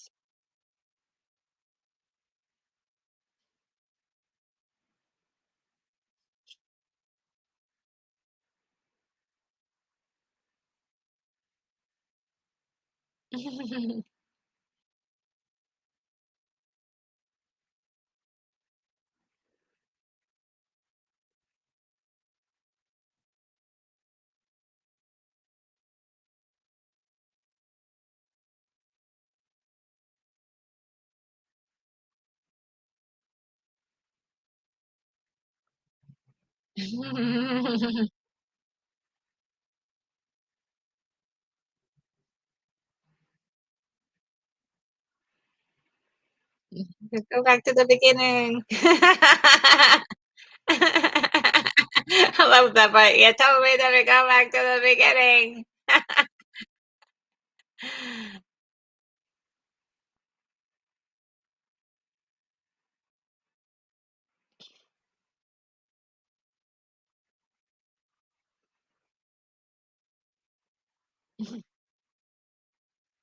Right in the begin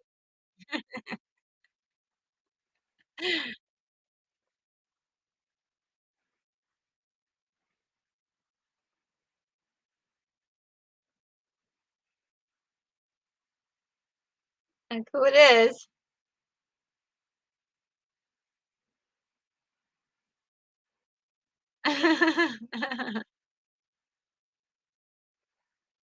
Ooh, what a snack.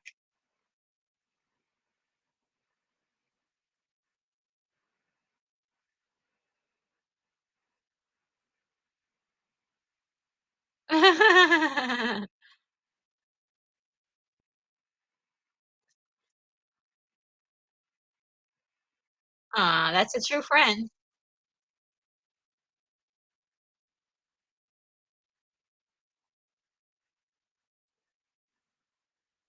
Oh, no.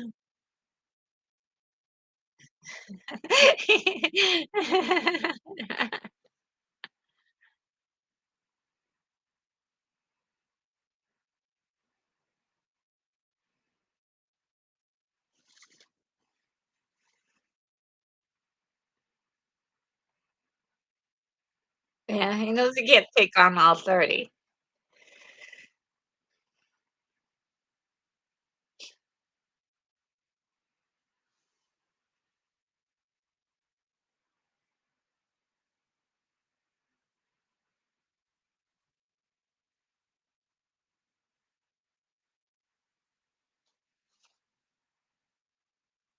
Not being seen. Mhm. They know they need, the man in black.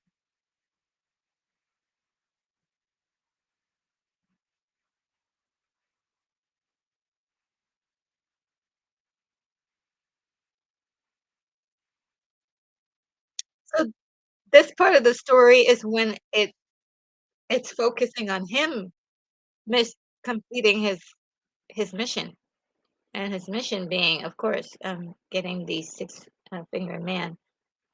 Without that, we don't have the rest of the story. It wouldn't go the right way. Very, very interesting story plot here. Just great. I love this. So well written.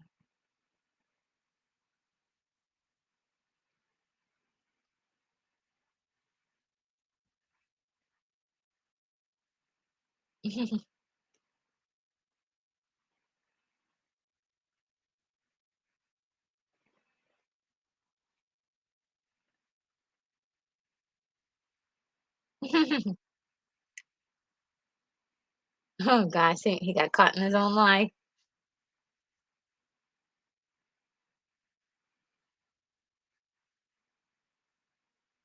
She's like, uh-uh.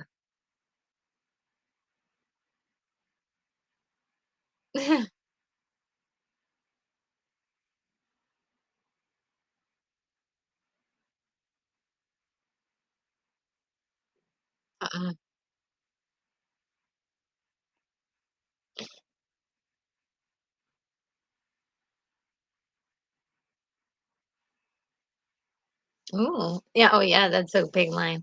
I would not say such things if I were you.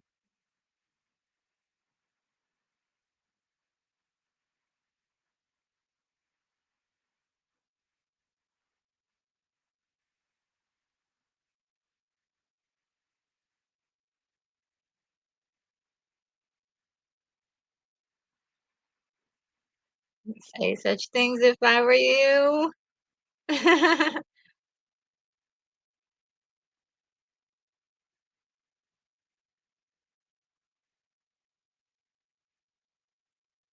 Oh no, he takes it out on poor Wesley.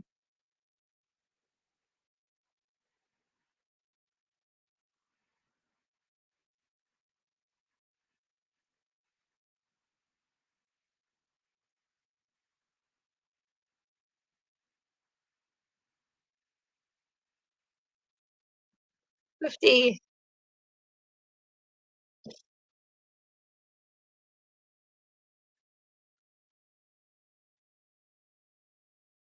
even they. Wow.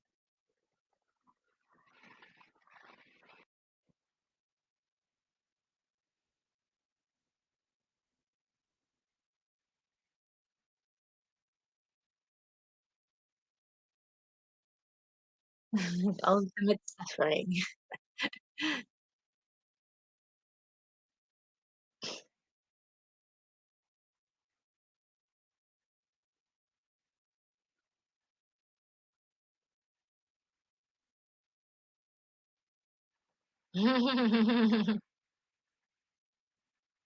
That's a way to do it.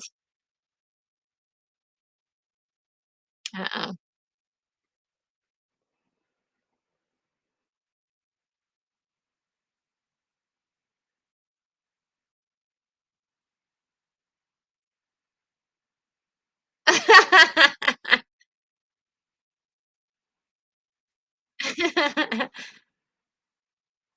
Uh-oh, he's using the sword. What a beautiful lighting.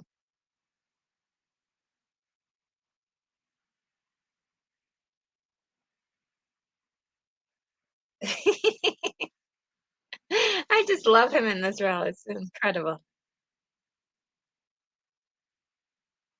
Ah, what a beautiful lit and um, put together scene.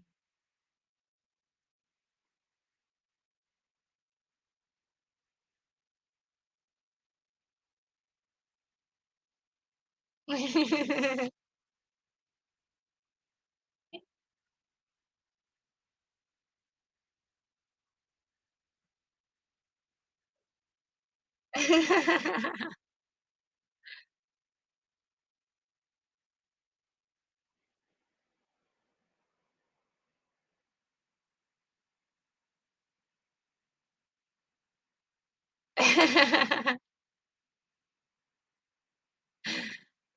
that nicely done?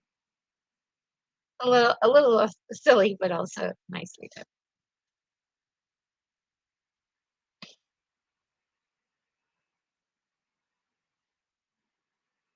They're also on a deadline too. They're on a deadline.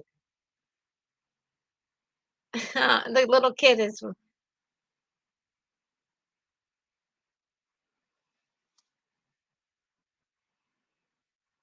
aw. Father grandfather's like, "You want me to read this and that?"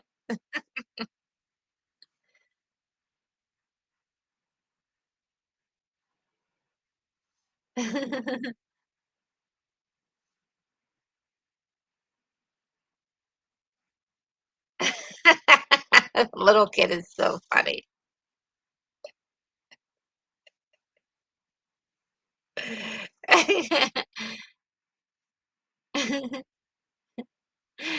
I love this part.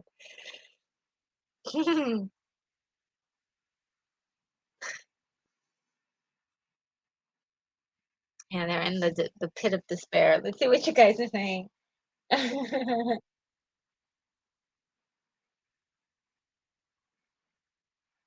Um, um, oh yes, I am checking in frequently. Hi V. Oh, I see you, V. Hi. Hi there. Let me see really quickly. Um, and um, Sean Ennis is there too. Hi, Sean Ennis. Oh, look, guys, it's Billy Crystal. Repeated her.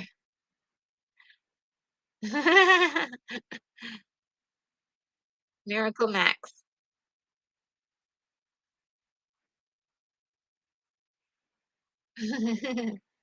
Oh. Yo, he's having so much fun at this.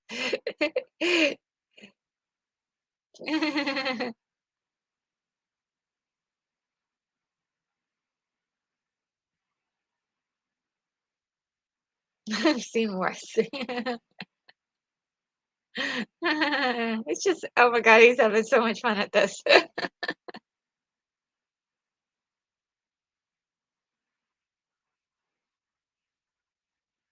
You rush a miracle, you get rotten miracles.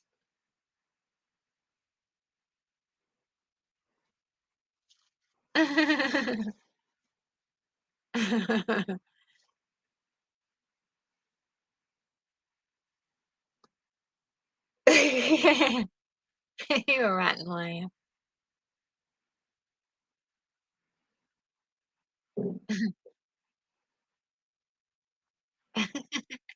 Probably owes you money.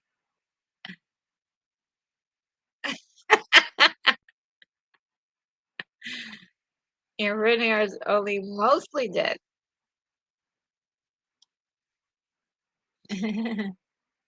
Hello, he's like, woo, woo, woo.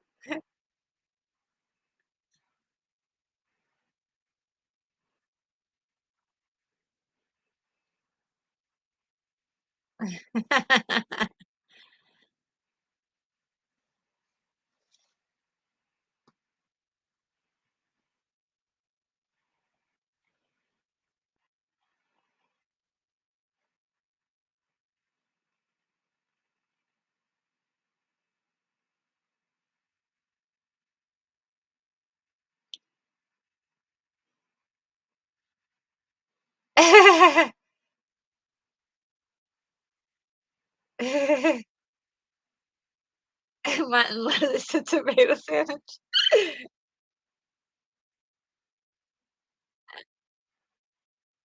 To Blave.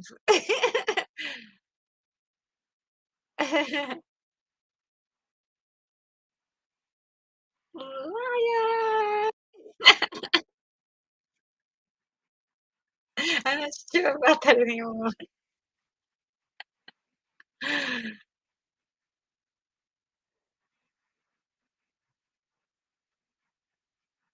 Oh, she's so good.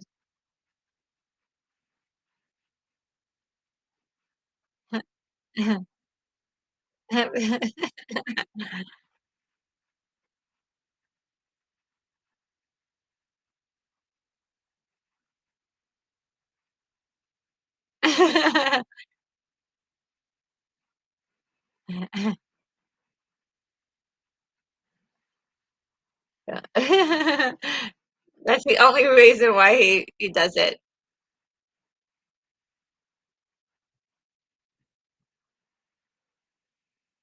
This is so weird.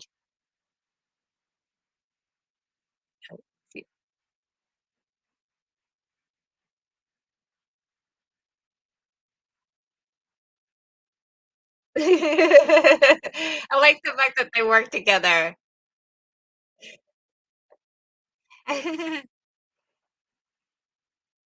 Bye. Fun storming the castle. Oh, they're so cute. Love those guys. Okay, we're getting to the part where they're storming the castle, and they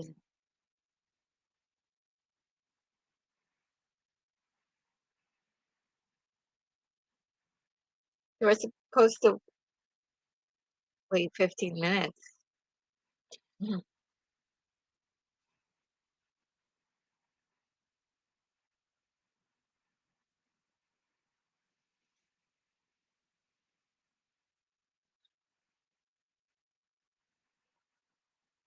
Instant.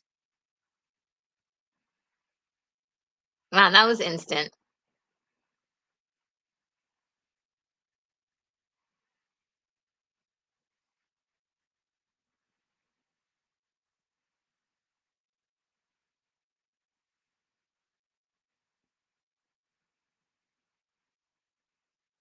Let me explain. No, let me sum up.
He has one in his chest.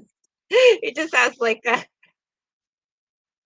Holocaust cloak.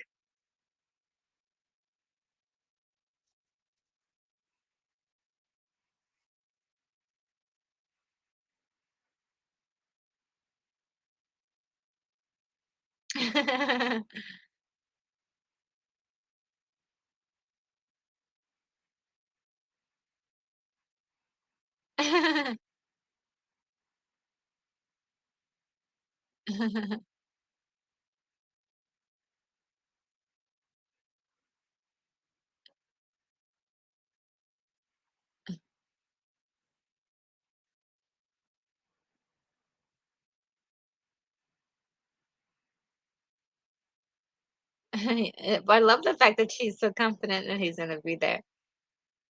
He's like, "Yeah, well, he's already dead, babe." What he didn't know was that he was only mostly dead. That's a big difference, man. That's a big difference.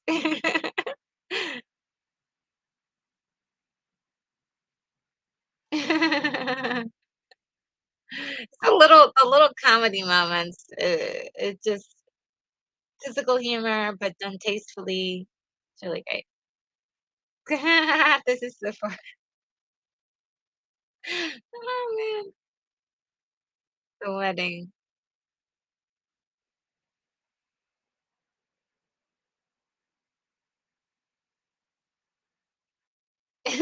Marriage.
Man, they're panicking.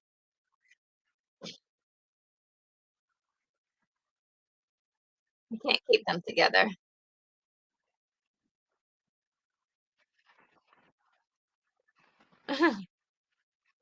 Have you a wing?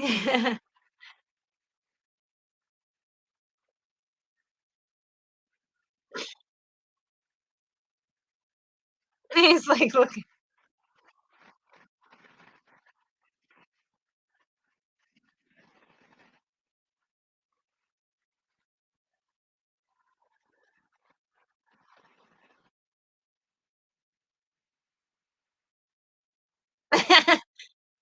He Oh, man.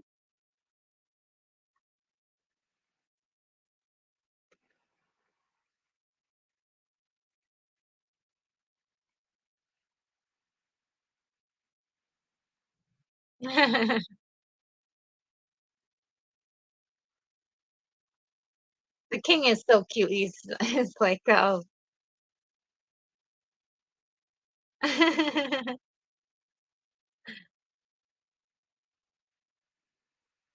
Even just pretending to walk like that, like, to be I bet that was really hard to do. It puts stress on weird parts of your body. Oh, uh-oh, here it comes.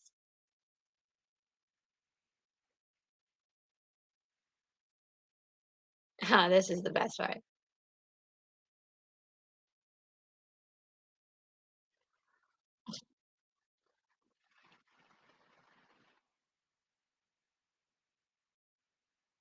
My name is Indigo Pantoja.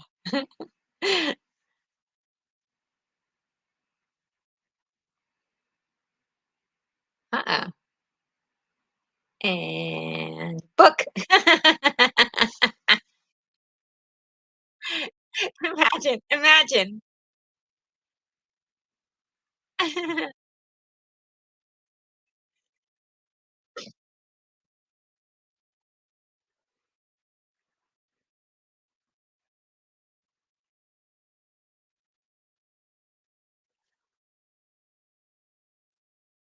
Yeah.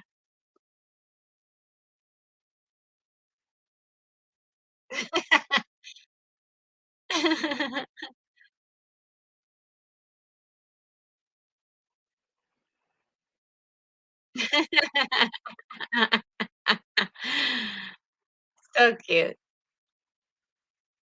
'Cause they could just do it like this, bam, and then knocks it right down. Ooh, I'm gonna knock everything else.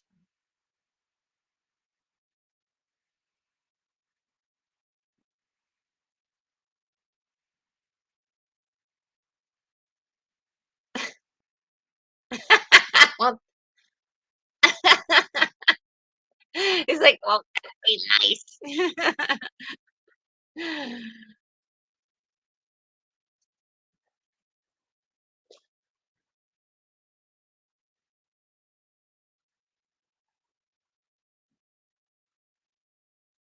Oh boy.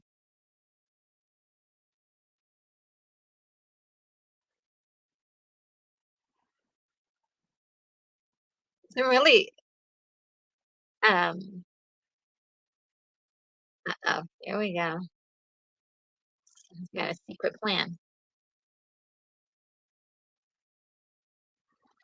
Oh,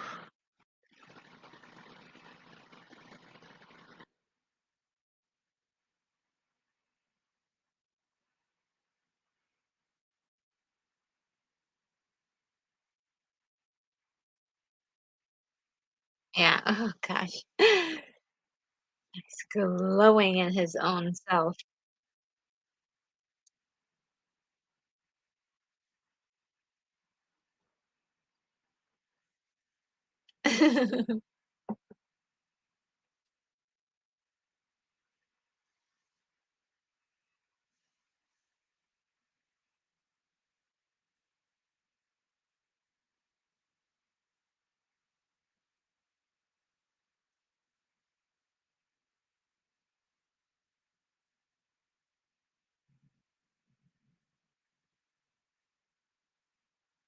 Oh, that's a pretty big dagger. She was gonna do some damage.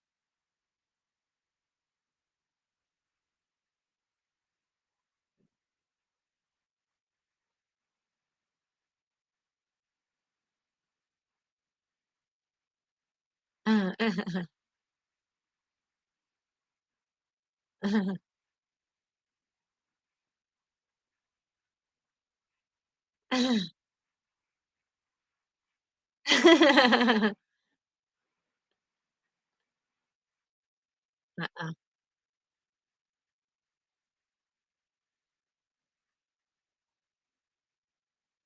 He was gloating all this time.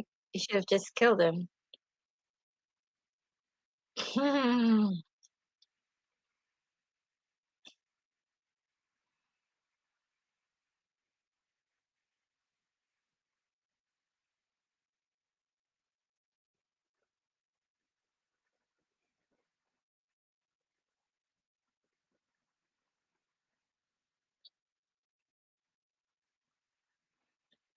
Even though he's injured, like crazy injured.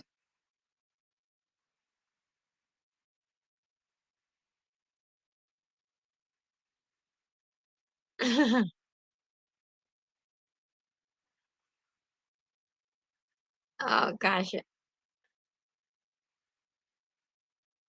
It's like, stop saying that.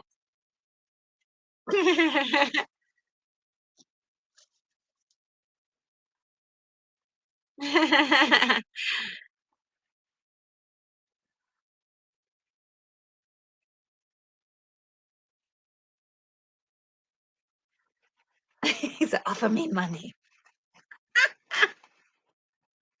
I love it.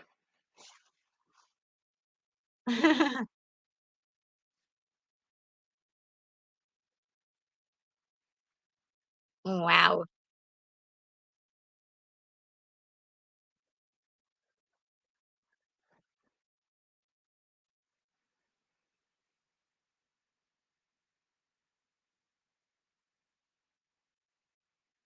And it's very interesting. He gave him the exact wounds that he himself took on.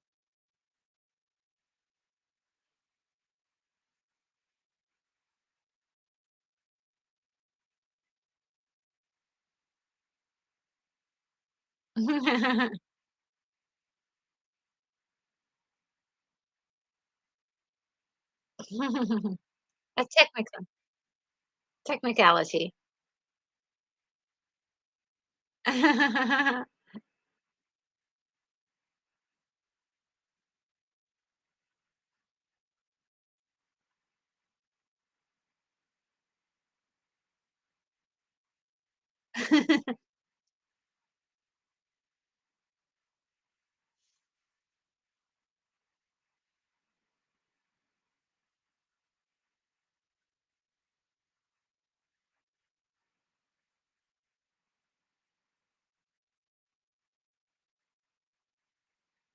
Smart. The script is so smart. It's so smart.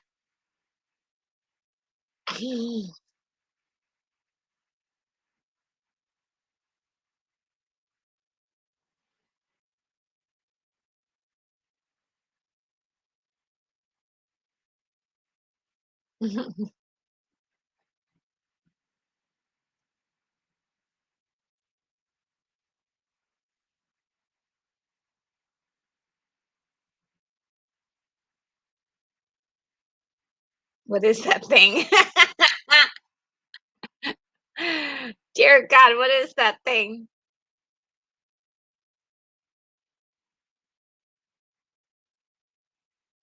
Wow.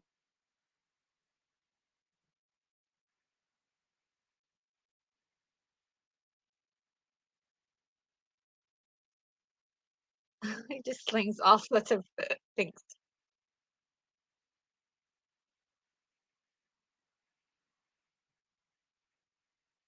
Uh-oh.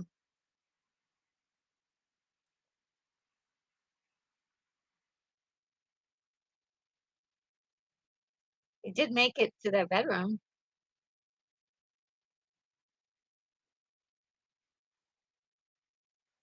Yours. sword.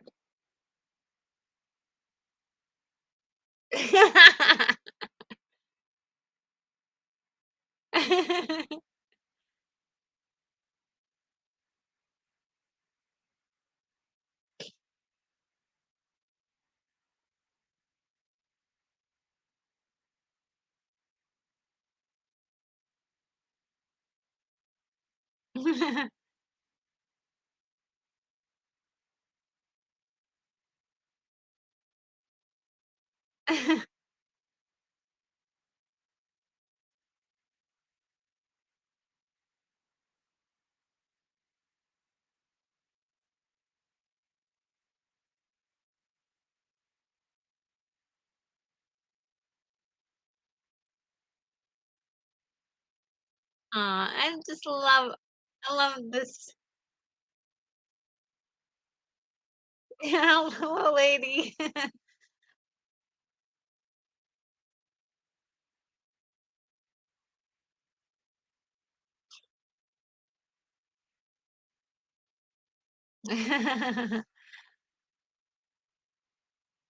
Aw.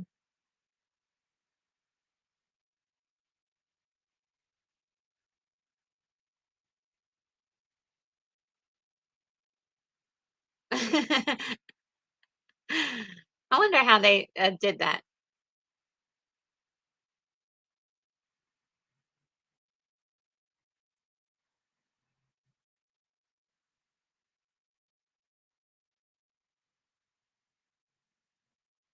Oh, yeah, that he could be yes, yes, yes. That's right. He'd be a pirate now. Very nice. Ah, guys!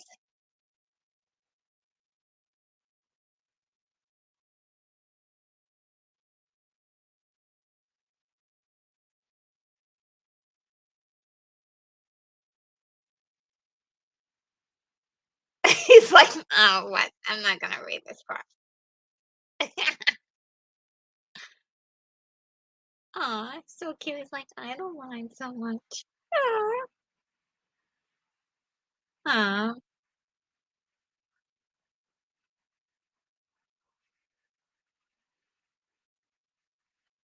Oh, my eyes are leaking, guys. Oh.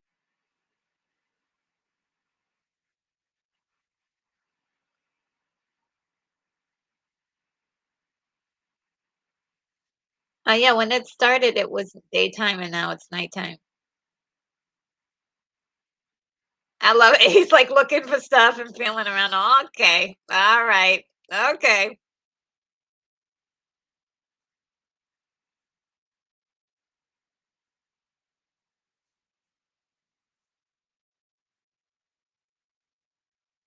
Aw.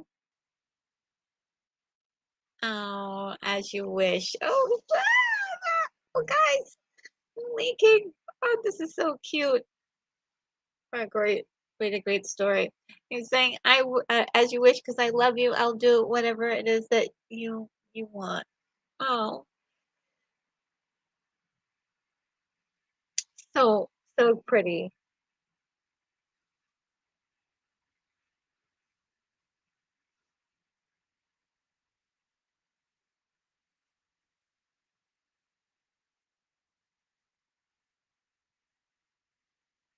Really great.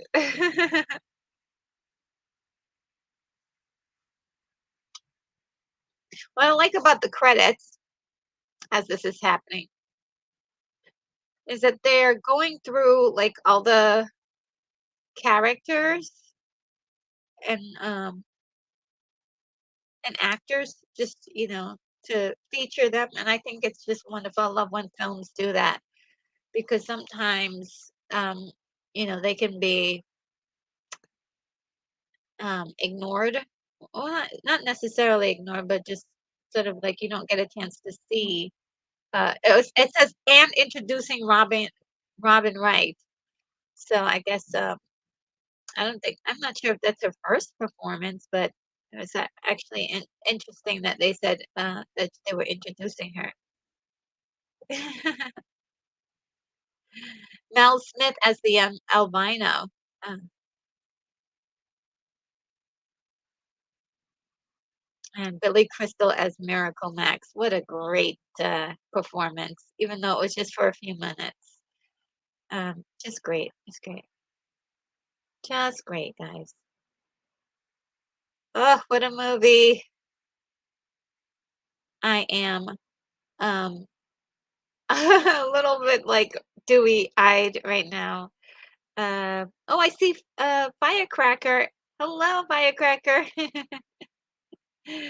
Um, and, let's see, um, I didn't wanna go back that far, but we can go, up to here.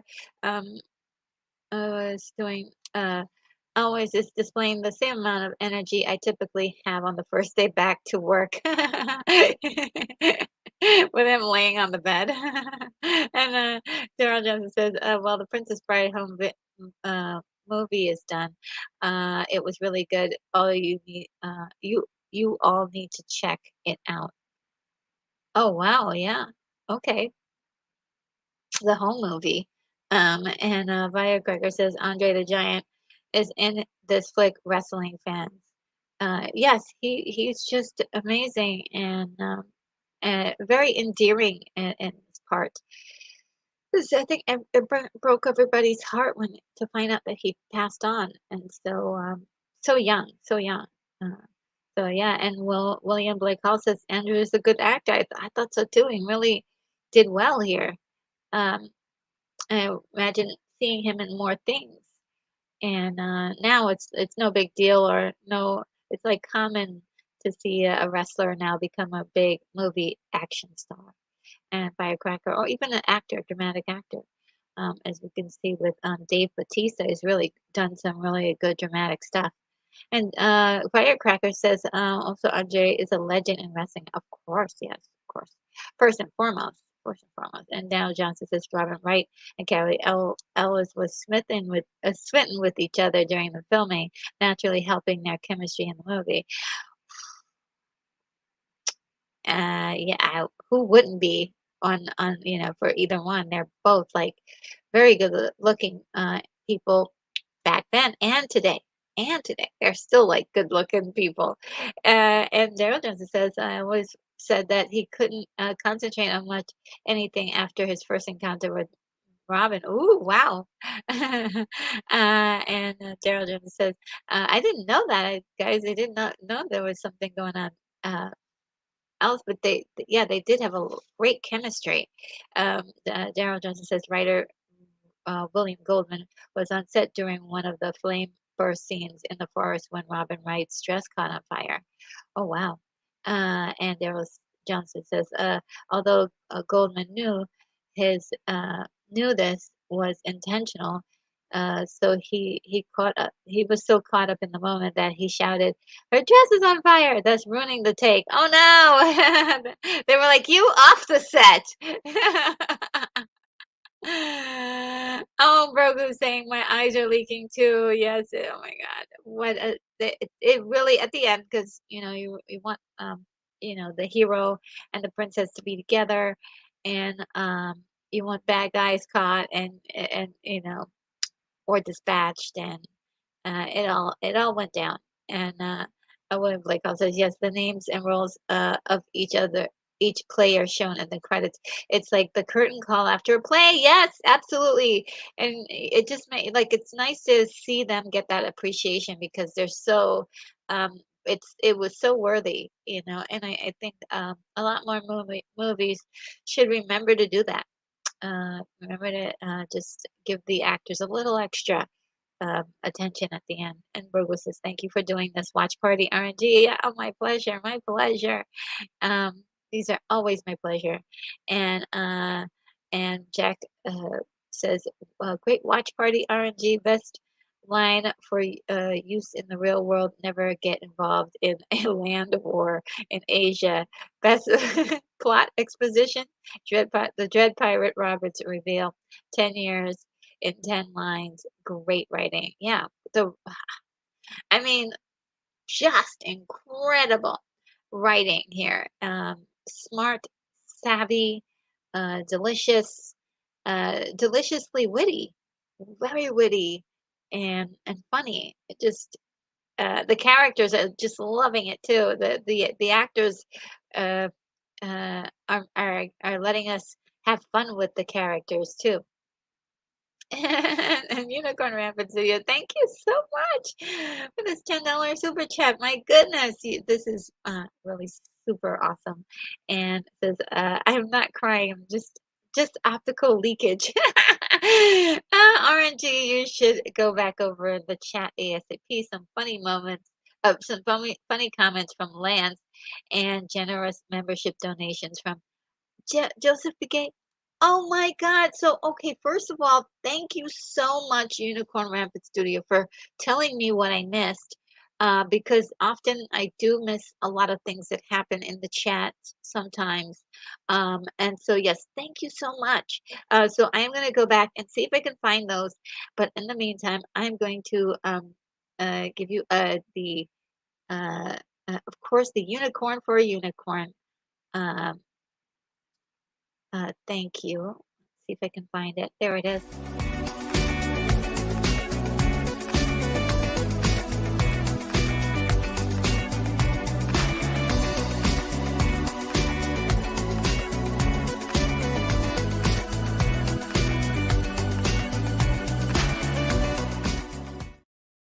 Oh, thank you so much. Really appreciate that. That's a rather a large amount this time, so thank you. I really appreciate that.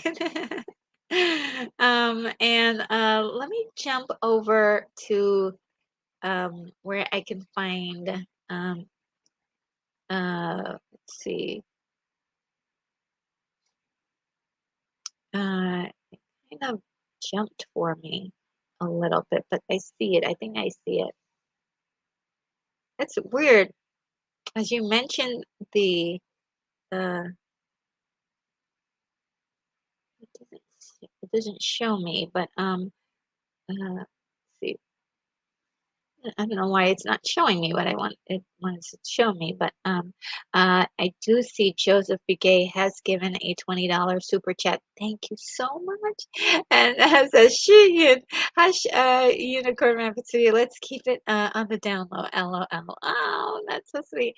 Thank you so much. I really appreciate that. And of course, I do have a wonderful um, thank you to express my thanks. Um, I've been really loving this one lately.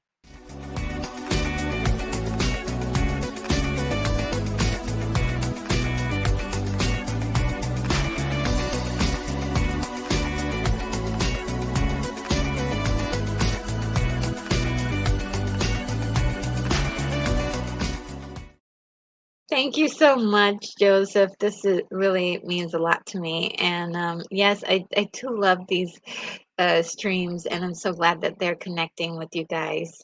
William says, yeah, but the out of the blue insertion of Land War in Asia always makes me laugh. Isn't it? It's like, what?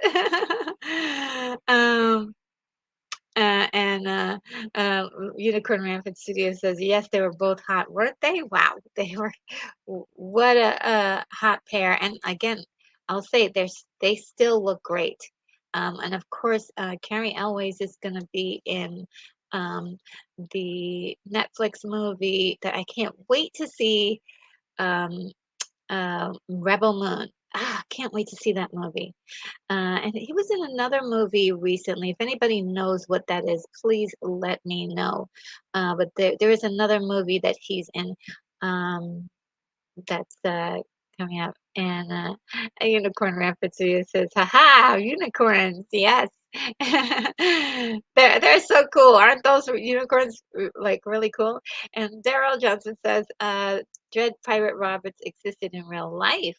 Bartholomew Roberts, also known as Black Bart, operated the Caribbean in the early 18th century." Yes, and when I was younger, I was fascinated by um, all of the pirates. I even wrote like sort of a romance novel with with pirates and stuff. It was just really, it was, of course, in the style of trashy romancy thing. But yeah, I just loved pirates when I was younger. But um, and I think I like I like the idea of the rebel, but I know that they at sometimes were a little savage in some of the things that they did to people. So yeah. And Daryl Johnson says, may consider him the most successful pirate of all time. Yeah. And there was a Blackbeard and Yellowbeard is a movie. And guys, let me tell you, I love Yellowbeard. That movie, I love that movie. Does anybody know about that movie, Yellowbeard? Really good. um, and William Blake also says, RNG, did you ever catch the show Black Sails? No, I did not. I did not see that. Sounds interesting. Sounds interesting.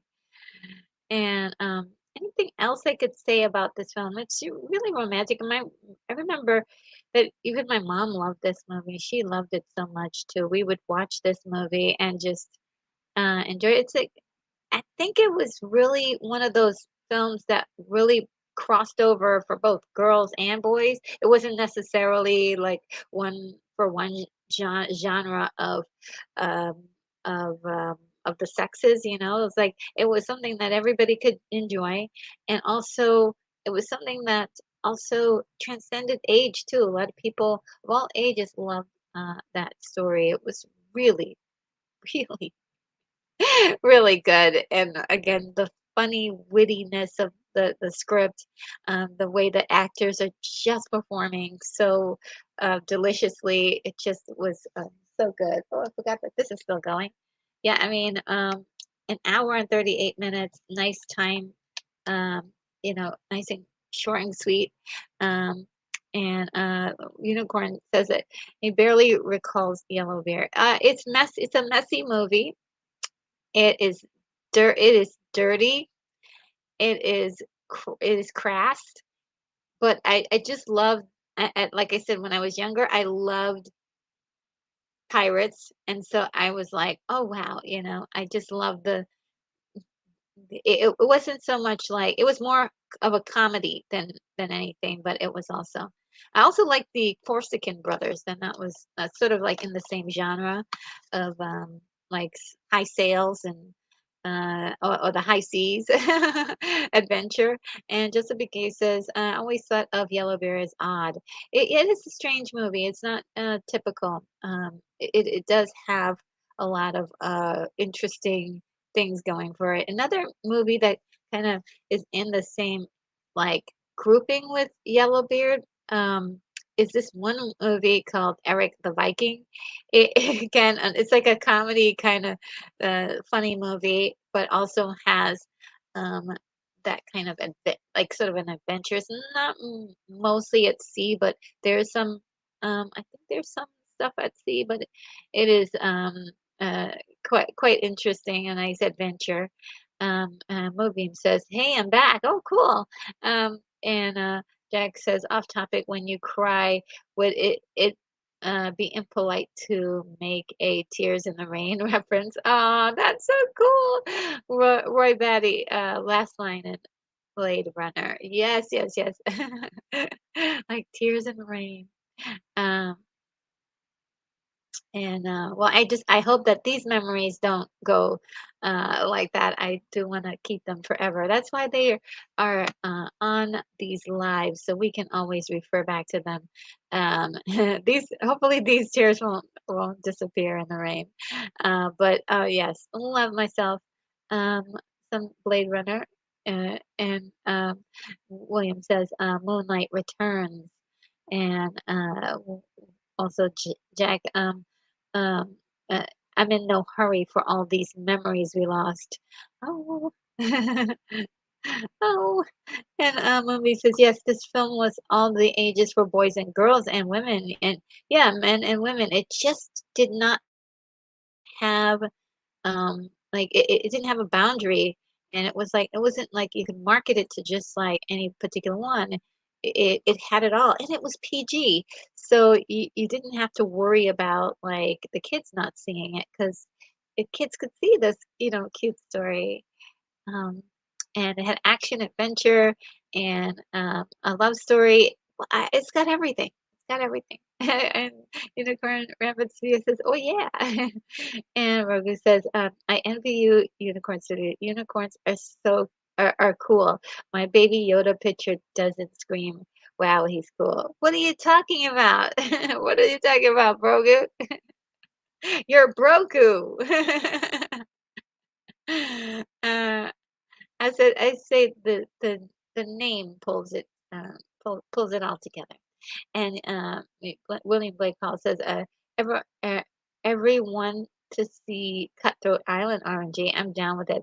Oh yes, cut like okay. Truthfully, like I know a lot of people don't like Cutthroat Island. I love that movie. I love the ambitious, um, you know, I see where they were going with this. I understand. It was supposed to be like the Caribbean movie, but it was before the Caribbean. There's a lot of stuff. If you see this movie, you're like, oh wow, that reminds me of um, the Pirates of the Caribbean before its time. But it just did not land with the audiences. Critics hated it and they just didn't like to see Gina Davis like that. They wanted to see her more glamorous, but I thought she was so pretty in that movie. And who was it that was played alongside her? He was. I thought he was really good. Gave me a lot of Errol Flynn vibes. If I could remember his name. And also Langella was in it, and he was, of course, playing a baddie, and I love that, and that's so awesome. And Unicorn Rabbit Studio says, "Yes, I'm Corsican." Well, 25%. Oh, that's cool. Yeah, the Corsican brothers. I'm not sure if those guys were Corsican, but Cheech and Chong starred in the movie, and it was so hilarious. And there's just so much ridiculous stuff going on in that movie that I just loved it. And Moonbeam says the Yellow Beard 1983. I was 7 when it came out. Yes, yeah, it's so good. And all hail the Jellicoe Moon. The cats in, we got cats in this thing. And Jack says Yellowbeard is funny in its own way. Monty Python cast with Cheech and Chong thrown in. Yeah, yeah. For the Corsican brothers. Um, sorry, for Yellowbeard. Yes. It had those are two movies with Cheech and Chong in it, and I'm not a big Cheech and Chong fan, not necessarily, not that I don't like them. It's weird because if you say you're not a fan, sometimes it sounds like it means that you're a hater, but I think they're cool. So that I wasn't necessarily like following them everything that they did, but those two movies were really good, in my opinion. In my opinion. And Unicorn says, "Oh, Brogo, you have the force. Yes, you have the force." Yeah. Yes, William. Thank you, Matthew Modine. I don't know why I forgot his name. I thought he was really handsome in that film, and really with with the little mustache, he kind of reminds me of Wesley in this movie, and also had played the flavors of Errol Flynn in a lot of those action movies that Errol Flynn was in. I was like, wow, we really need to see more of this guy. Um, and it just died on the vine. It broke my heart. Jack says, you watch the Corsican Brothers also? That makes at least two people. What? That movie is like so awesome. I love that movie. It's hilarious. Um, I don't know. I thought it was really cute because Cheech and Chong are like twins, and it's just the wildest thing. Um, uh, it is the wildest thing ever. And then they end up in Mexico. It's wild. It's wild. Uh, well, guys, I think we've completed the conversation for today. I did want to go over really quickly what the upcoming live streams are going to be like. And also wanted to let you guys know I'm really close to completing my next review. I actually finished editing the audio this week, which was like, oof, that was really took a lot out of me. And so I am going to be doing the video edit, which is going to take me, it could take me a while or it could take me no time. Who knows with these things? It's just like how they fit together and how I can make it work. So a review is coming soon, at least within the next 2 to 3 weeks. Now let me see my document that I usually can. I'll just read off of it and let you guys know what other projects are coming up next or live streams. So next live stream that we have um, is going to be on Wednesday. So this Wednesday coming up, we'll have this morning in the morning, modern morning uh, or if you want to say modern take mornings is what I call it, and that's where I kind of go over modern things. And so I'm going to be looking at the movie They Cloned Tyrone that's on Netflix. I've been hearing really interesting things about it, and I am very curious about it because it looks it's got sci-fi, it's about cloning, and you know how I feel about cloning. I love it. I love the concept, and or I love movies with that concept, and and I'm very curious as to you know what how I will feel about watching this. It has a very 1970s black exploitation look to it, and I'm not sure if they're going with that with the script. And so I'm curious. I'm just curious about it. It's so it has a retro feel to it. Has a very retro feel to it. Also, any news that will be coming up, of course, any updates on box office and the strikes that are coming up. Now, next Friday, we will continue our Terminator fixing the franchise discussions that we've been having. This will be part two. Um, I'm not sure if the how it will be going down, but I do know that Outcast Creative is going to um, he is going to mention his or he's going to read his treatment for a possible movie idea that he had that's quite different from the one that we were developing, right? So there's that, and I will do something of a small uh, I would say like a storyboard, if you will, to just show you guys. And if I maybe if I can get Charles Austin to get on here, I've got to track down a way for him to get be able to tell his point of view because he did offer up a very uh, cool little like outline or idea of his uh, idea for saving the franchise, if you will. So, or fixing the franchise. So that should be interesting next Friday. Hopefully we'll finish, but if we don't, I'll let everybody else do their part first, and then I'll do my part. But if we don't get to my part, then there will be a part three, just in case. Just giving you a heads up. And also next Saturday we're doing Outland. 1981. We've been, you guys have been telling me like, oh God, you've got to do Outland. You've got to do Outland, and we'll be doing Outland. And just to let you guys know, I've never seen the movie, or at least if I've seen it before, I don't remember it. So you will be getting a fresh, brand new take on me seeing this movie. So I will not be able to like, you know, I probably won't be able to conduct it like I normally do, but you'll be getting a very fresh perspective on how it I see it for the first time. So first time viewing is basically what it is. And just to there may be some more stuff going on, but what's coming up next for watch parties? Heavy Metal 1981 is probably I would say on the 19th of August and on the 26th of August. we're doing the black hole. 1979. It's been really requested, highly requested.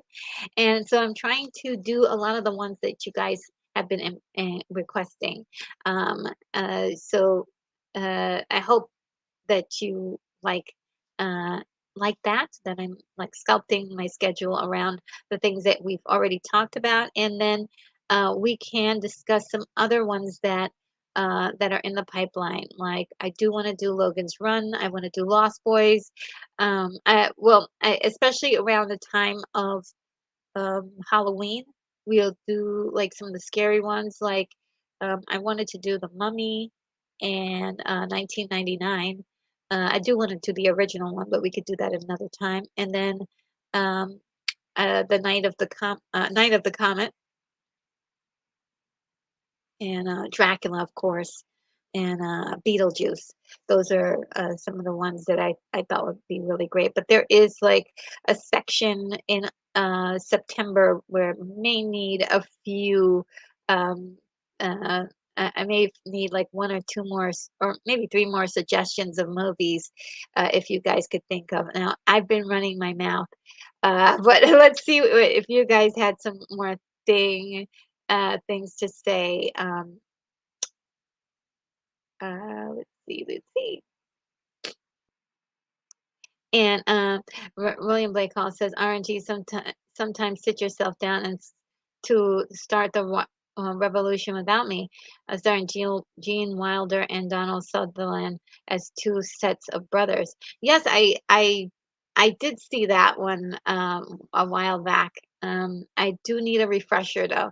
Yeah, I did see that very funny movie. And Firecracker says, I can only tell you that I've seen several Cheech and Chong films. Yeah, me too. I think I've seen quite a few, which it's surprising that they made so many. Um, and they were just I do adore them as a couple. Uh, um, how they were able to have such a yin and yang, but also be very similar at the same time. Unicorn Rapids Studio says, I met Corsican Brothers 1941. Oh, what? But yes, Cheech and Chong also.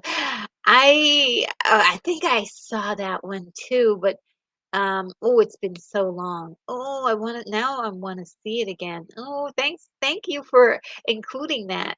Um, and Unicorn said, I had their albums. Oh yeah, oh, so you're a fan for sure. 'Cause I never had their albums and things like that. Uh, Steve's Happy Little Trees is here and says, how are these watch parties supposed to work? Okay. So how it works is that you have your copy of the film, and I have my copy of the film, and all you do is follow the timer that I usually have when we're watching. I We just finished. Oh, sorry, I need to remove the banner. We just finished watching it, unfortunately. But if you go back to the beginning, you'll be able to see that. But I usually have a timer like, oh gosh, that's too bright. I usually have a How does this end up being so bright? I usually have a timer like right here and that you could follow. So if you're just getting here, just go back to the beginning of this video and just match up your timer with the timer of where it is on your copy. And that's how we get to watch it together without getting a copyright strike and the stream completely closing down and all sorts of mayhem, cats and dogs getting along, that kind of thing. uh, and Joseph Gay says, always laugh at Cheech and Chong's wedding album. Dave's not here. Oh, I've never heard that album. And Unicorn Rampant Studios says, we all watch our copies at the same time. Yes. It's trying to help you out there. And Jack says, good night, everyone. Have to roll Outland next week. Yes. Okay. I'm going to highlight that because it's going to go in the closing. And Unicorn is like, yep. And we just finished up the replay as has a timer in the background. Yes. So the cool part about this, it lasts forever. You can always come back to this. And I usually, if there's anything written in in the comments, I usually get a chance to see it on the replay as well because I do rewatch every single live stream because I really want to make them better as I go along. And Jack says, "Don't start the revolution without me" is great. And Joseph Gay, Outland, High Noon in Space. Oh, really? Okay, I can't wait. And says Jack, yes. And Unicorn says, also have not seen Outland. Oh, really? Cool. Oh, so it'll be the first time for both of us. It's really kind of exciting to watch this for the first time. So I'm I don't know what to expect. I don't know what to expect. And Rogu says, "Good night, everyone, and a special good night to the most wonderful, amazing, beautiful YouTuber, Retro Nerd Girl." Thank you so much. You're very, very kind for saying such nice things to me. And also take care of yourself, Grogu.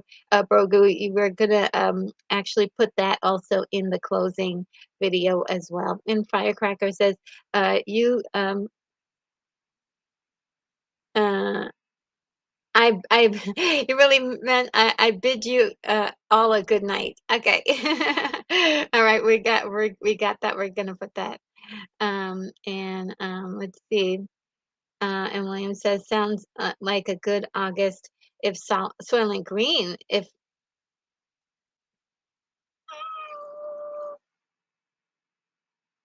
Soylent Green. Wow, thank you for mentioning that because yes, I gotta let me write that down.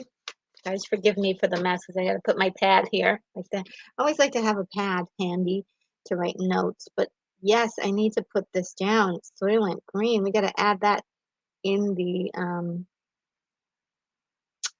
empty spaces. So that will be September. It'll be great too for September. Okay, so sorry, Soylent Green. Thank you. Wow, great suggestion. Ah, thank you. Yeah. And Logan's Run's coming up. Yes, Logan's Gun. Logan's Gun. Logan's Gun. Logan's Run. Yes, Lost Boys. I need to see that movie. It's been too long, and it's great. What a great movie. And Lost Horizons. I've never seen that movie before. Lost Horizons. Do you mind telling me the year and what it is about? Very briefly. Lost Horizons. I'll write it down. Um, Yeah, just let me know what it is and the year it was put out. Waiting on Colossus, the Forbidden Project. Okay, so Ra- uh, I've been looking for it everywhere, and I see some copies of it online, so I may get a copy, but also there may be a way for me to watch it on. Let me see.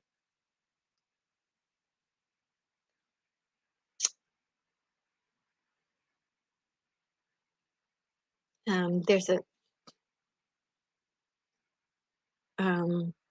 good grief, where did I put it?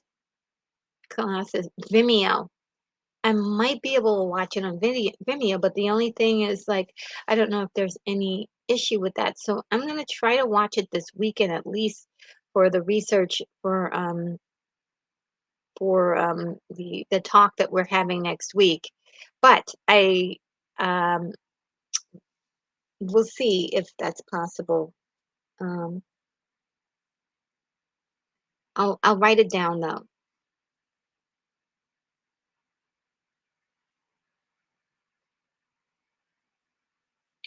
William Blake Hall has been trying to get me to see this movie, so it's got to be really good. I did see clips of it and some pictures, and it looks really good. I love that kind of aesthetic. And Jack says, Roger, the Colossus. Okay, we got two votes for Colossus. Okay, we'll try to see if we can do it. Spectacular Moments is here. Hi, Spectacular Moments says best sword fight I've even seen in this movie, right? And even though there's like some play banter, And it was just put together so marvelously, and this, like I said, the script really helps to also sell all of it. They like made up their own like lingo, and they were in awe of each other of being so good. Um, and I love that camaraderie between the two. Even though they were going up against each other, there was extreme um, respect.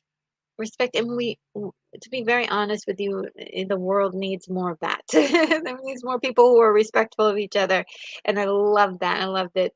And yes, the quote, "I'm not even, I'm not left-handed either," and he proceeds to do his damage. I love it.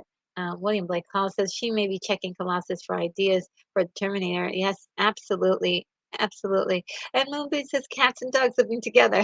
Yes. And Jack says, it was the original Skynet. Well, you know what? There's even the symbols are very similar, right? With the what do you call it? The pyramid. Uh, and I was like, wow, they're just gonna steal that like that. So, yeah, it's very interesting. There's quite a few movies that came before a lot of the greats that we know today.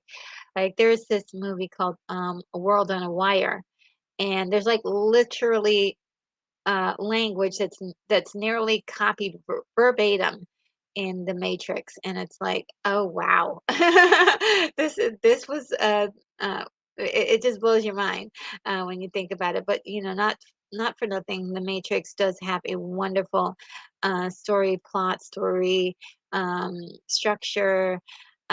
Earlier today, over at Heath's Geekverse, he was going over the intricate details of the Matrix, and it was just wonderful.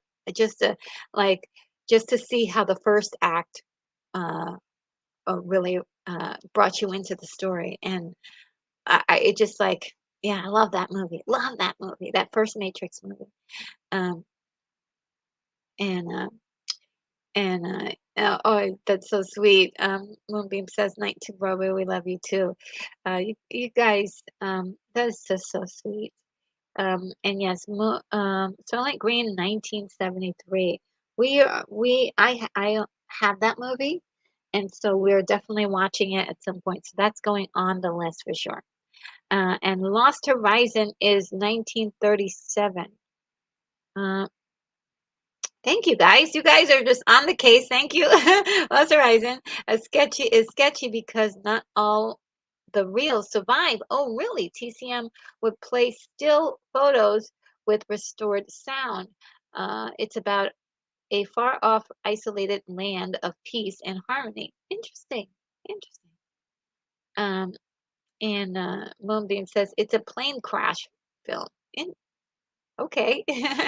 And Joseph Piquet says to get a copy of Colossus Forbidden Project, it's forbidden or not forbidden. Right? Is it forbidden or is it not forbidden? And Brogu says thank you. You guys are making me um you're making me sentimental. And William Blake Hall says, yes, Forbidden is an old French name, and the creator of the Colossus is Dr. Charles Forbidden. Ah, nice, nice. Oh, I love it. I love it. I love it. This is why I love sci-fi. The sci-fi genre. There's so much you can play with. What a great way to do that. So you're saying it's the forbidden project, but you're saying it's the forbidden project. And we in the woods for forbidden is not for forbidden. For forbidden.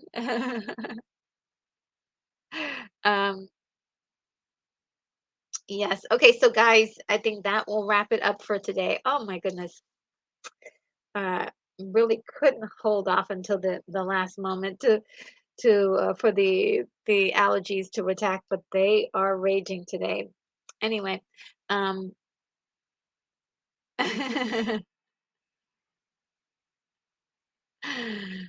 yes, spectacular moments. No more rhymes for now. I mean it. Anybody have want a peanut? Uh, okay. So guys, yeah, I think this one, and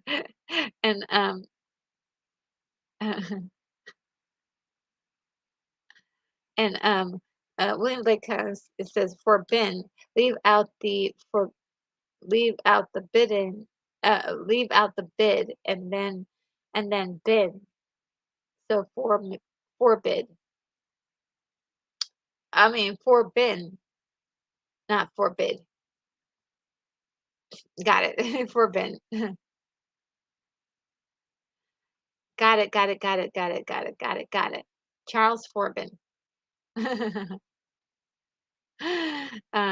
then thank you. We had to get that right. We had to get that right.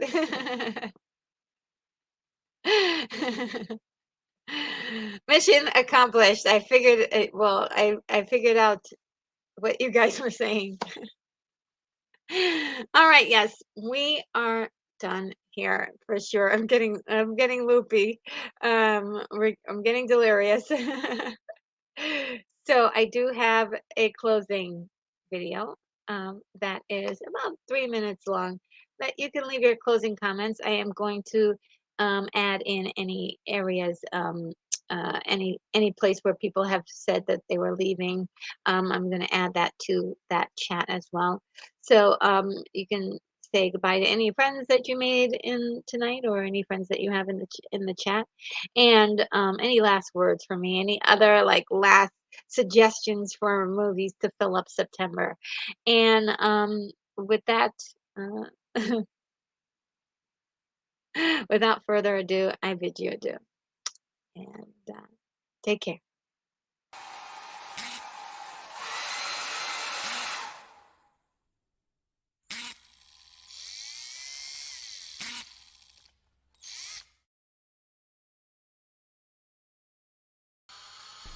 Retro Nerd Girl, you are clear for takeoff.